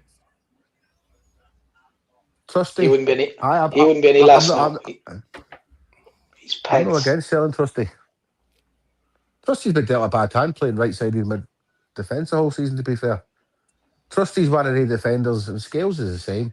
Backs against the wall, he can do it. So when it comes to playing football, which our biggest problem is dictating the play from the back. We've not got anybody that can actually do that. Because we've got two centre-backs that can't do it. And then we've got Cal McGregor dropping back to try and get it. Aye. It's just this wee stupid triangle that forms between the two centre-backs and McGregor. And Scales has been doing that. Scales has been doing it all season. And then the Hearts game, the last game of the season, it was Trusty that was doing it. And he couldn't do it either. I mean, I don't want fucking Scales or Carter Vickers or whoever to be Maldini. I want them to defend. That's my main point. Do you know what I mean? I'd say Mark didn't want to do it either. You still need a centre half that can bring the ball out. Aye, we need that kind of double act. The perfect example, right, ever for me, right, was Rio Ferdinand, the big Vidic at Man United. Aye, a player and a foot battler. Aye, you've got to get that kind of balance right, and Celtic haven't. Yeah, but I'm not putting Scales on the same kind of level as Vidic, but I'm looking at I want one of my centre backs that see if somebody punts the ball into the box, he's putting his seed in there. Whether he kick, boot it, volley, whatever, doesn't matter. He's winning that ball. And do you think Tierney could do that? Nah. No? I actually thought we were bringing him back to play left centre back, but there you go. But they also need, Mark, in regards to the two centre halves that you're saying there, and I agree with you, but they also need someone in midfield who's going to look for the ball. Like, there's the times there, like, I know Vidic and Ferdinand were exceptional players, but it also had the luxury that they had Paul Scholes and Giggs and a few others in front of them. In front of him. Paul Scholes would take the ball and go forward. McGregor takes the ball and gives it back. That's the problem. That's what I'm saying. McGregor's standing 5 yards from them like a bus director pointing left and right. Like, his job is, if he's in that role, his job is supposed to be like, looking for the ball after him and driving forward. You're asking two guys that aren't capable of doing that to drive forward. You could see Trusty in the Hearts game. He was like a rabbit in the headlights. He did not want that football. He was like, please someone take it. Do you know what I mean? Anyone take it off me. You've only got to back to your Neil's teams. You back to centre half even touching the ball. No, that's why he said to Bovril, he's like, all I want you to do is kick him, pass the ball 5 yards to Lennon or Lambert to Petrov. That's all I want you to do. 5 yards, nothing else. Where's they're asking two centre backs that are not comfortable with the ball at their feet to try and make passes, and they're not capable of doing passes. Whereas, like you're saying, McGregor, for me, something that he should have been doing, he was avoiding it. But Terence, what? What? Can you hear me? Aye, I didn't catch No, what you said. I just said with the two boys that aren't comfortable doing it to bring out the ball, instead of McGregor, who should be looking for the ball, he was avoiding the ball. Like, I mean, he was literally, as Welchie was saying, they were passing to him, he was passing it back to them, and he was pointing like a bus conductor left and right where to go. Like, do you know? And you're asking, whereas McGregor should be like 10 yards in front of the centre backs, demanding the ball and turning and going. Like, that's what McGregor should have been doing. Yeah. You know something, we're sitting here on this doom and gloom after winning a double. It's great, isn't it? No, it's no doom and gloom. It's very pragmatic. See, they can't paper over the cracks, Welchie. That's the key. Just the same thing every single summer, every year, everything the same thing to Welshie, but Celtic's just not been ran to the best that it's been. And that's the problem. See, I mean, you obviously know I live down here, and all my pals and work and everywhere I go to, everything else, all Liverpool, Man United, and all they see is, well, you fucking win everything. They don't actually see that we're no doing what we should be doing. I mean, Celtic is a club, right? Even Rangers, right, forgetting all the liquidation shit, right? Let's not kid ourselves. They're still one of the biggest clubs in the world. We're bigger. We're one of the biggest clubs in the world. And they push to act it, whereas we don't.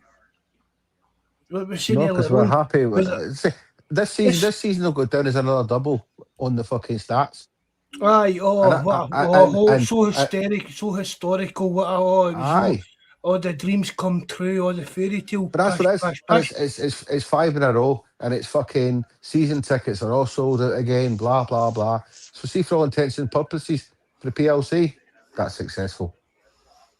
And that's what I was saying earlier, though, Welchie. That's exactly the point where we're saying sometimes the success like that Celtic have got on the field, you wonder has that hindered it? Not that you don't want him to win the league, but sometimes you wonder. The only times we've ever had knee-jerk reactions was when we've lost things. And that's what I'm saying. Sometimes you wonder if Celtic had lost it, would you have got a reaction? Maybe you would, maybe you wouldn't. I don't know. But the fact that they've won it, it's nearly vindicating the some of these people. fans that say, "I wish we had lost so to give them a kick up the ass." Fuck off! Don't want to lose anything. I don't want to lose it either. But I don't want to lose it either, Welchie. But what I'm saying is sometimes they argue the point that they still won it, so they're vindicated as to what they're doing is right. Is what I'm trying to say. I know what you mean, Terence. Celtic have won the league in double this year, so what the board. What's the problem? They must be doing something right. Yeah. We were a whisker away for a treble. We're a fucking Nancy away for a treble. Listen, we were here natural way for a treble. If we'd have played that whole game, we win it. But again, it's only one trophy, blah blah blah. Do you know what I mean? Again, but that is the thing. Is that the be on and end all for Celtic? Do you know what I mean? No. Is this what we've just again? Oh, we won the league, we won the fucking cup, blah blah blah. But listen, the money in the bank, Mark. The fact that we lost to Kairat Almaty, they should have sacked the fucking lot of them. Aye. Do you know, it's all right saying for win the doubles, I mean, you're right. We were a whisker away, we were a Nancy away for winning the treble this year. We were Schmeichel away for winning the treble last year.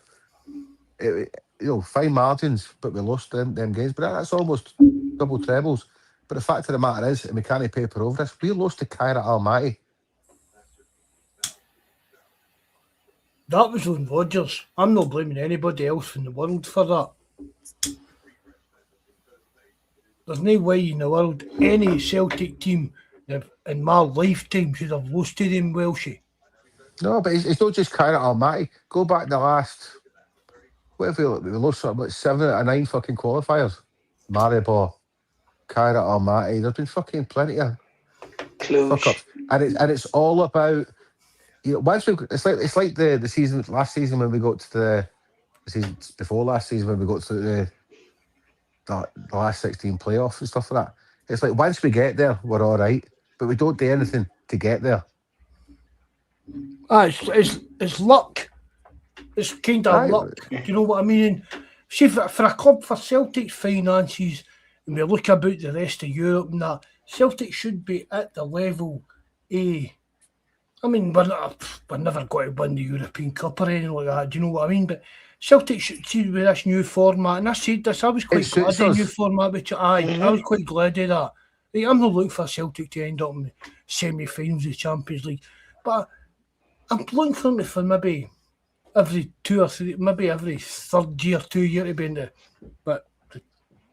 last 16. Do you get what I mean? At least that because smaller clubs and poorer clubs and us that have done it and shown that it can be done. But a lot of those clubs. See, we get back to the old format. I hated the Champions League. Gone to PSG and getting pumped 7-1, gone fucking away. Yeah. I hated that format. But see when we got through on the last one the way it was brilliant for us. Well, but do you also think that Celtic, though, Mark? That came up, but I've said that was good for us, that new format. But the Celtic of old, Mark, in a sense, always had the mantra that they would never speculate to accumulate. They would never spend money if they were, say, for example, like in the old Champions League, they might have had one qualifier to get through. They would never buy the players before they played it. It was nearly a case of, well, if we get through, we'll be able to buy a few players. But if we don't get through, we might have to sell a player. They never just like as well as you're saying, some of the teams that we lost out to, Celtic never prepared for those teams by buying players that could get them over the line. It was kind of like, let's hope we can get through this game. And if we get through it, then the likelihood is we're going to get 30 or 40 million, we'll be able to buy a few players. Even though they had money. It was reactive. We were reactive more than proactive. Yeah, 100%. There was no speculate to accumulate. It was a case of, well, we won't spend anything, but if we qualify, we'll be able to buy a few players. And you're like, well, would you not try and buy a few players to qualify? Might be, you know, and hence the reason why, as well, she was saying there, how many times did they fall flat in their face, like against very, very, very average sides?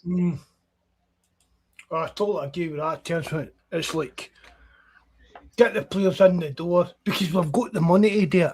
And then if we fail in the qualifier, it's down to other factors. It's not as if I've no spent money to try and do it. Do you get what I mean? Yeah, if they bring in the players and they fail and they don't qualify, you can have a go at the management, you can have a go at the players, you can have a go at everyone. But if you're not bringing in anything to try get yourself over the line, and your logic is, well, if we get over the line, we'll be able to get some players. You're kind of going, well, that makes no sense. Like that was a disaster for me. That kind of Almighty result. Oh, that was embarrassing.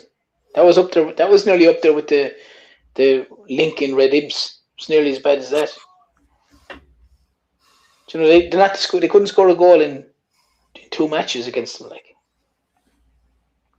what did they finish? They finished last in the league, in the Champions League format.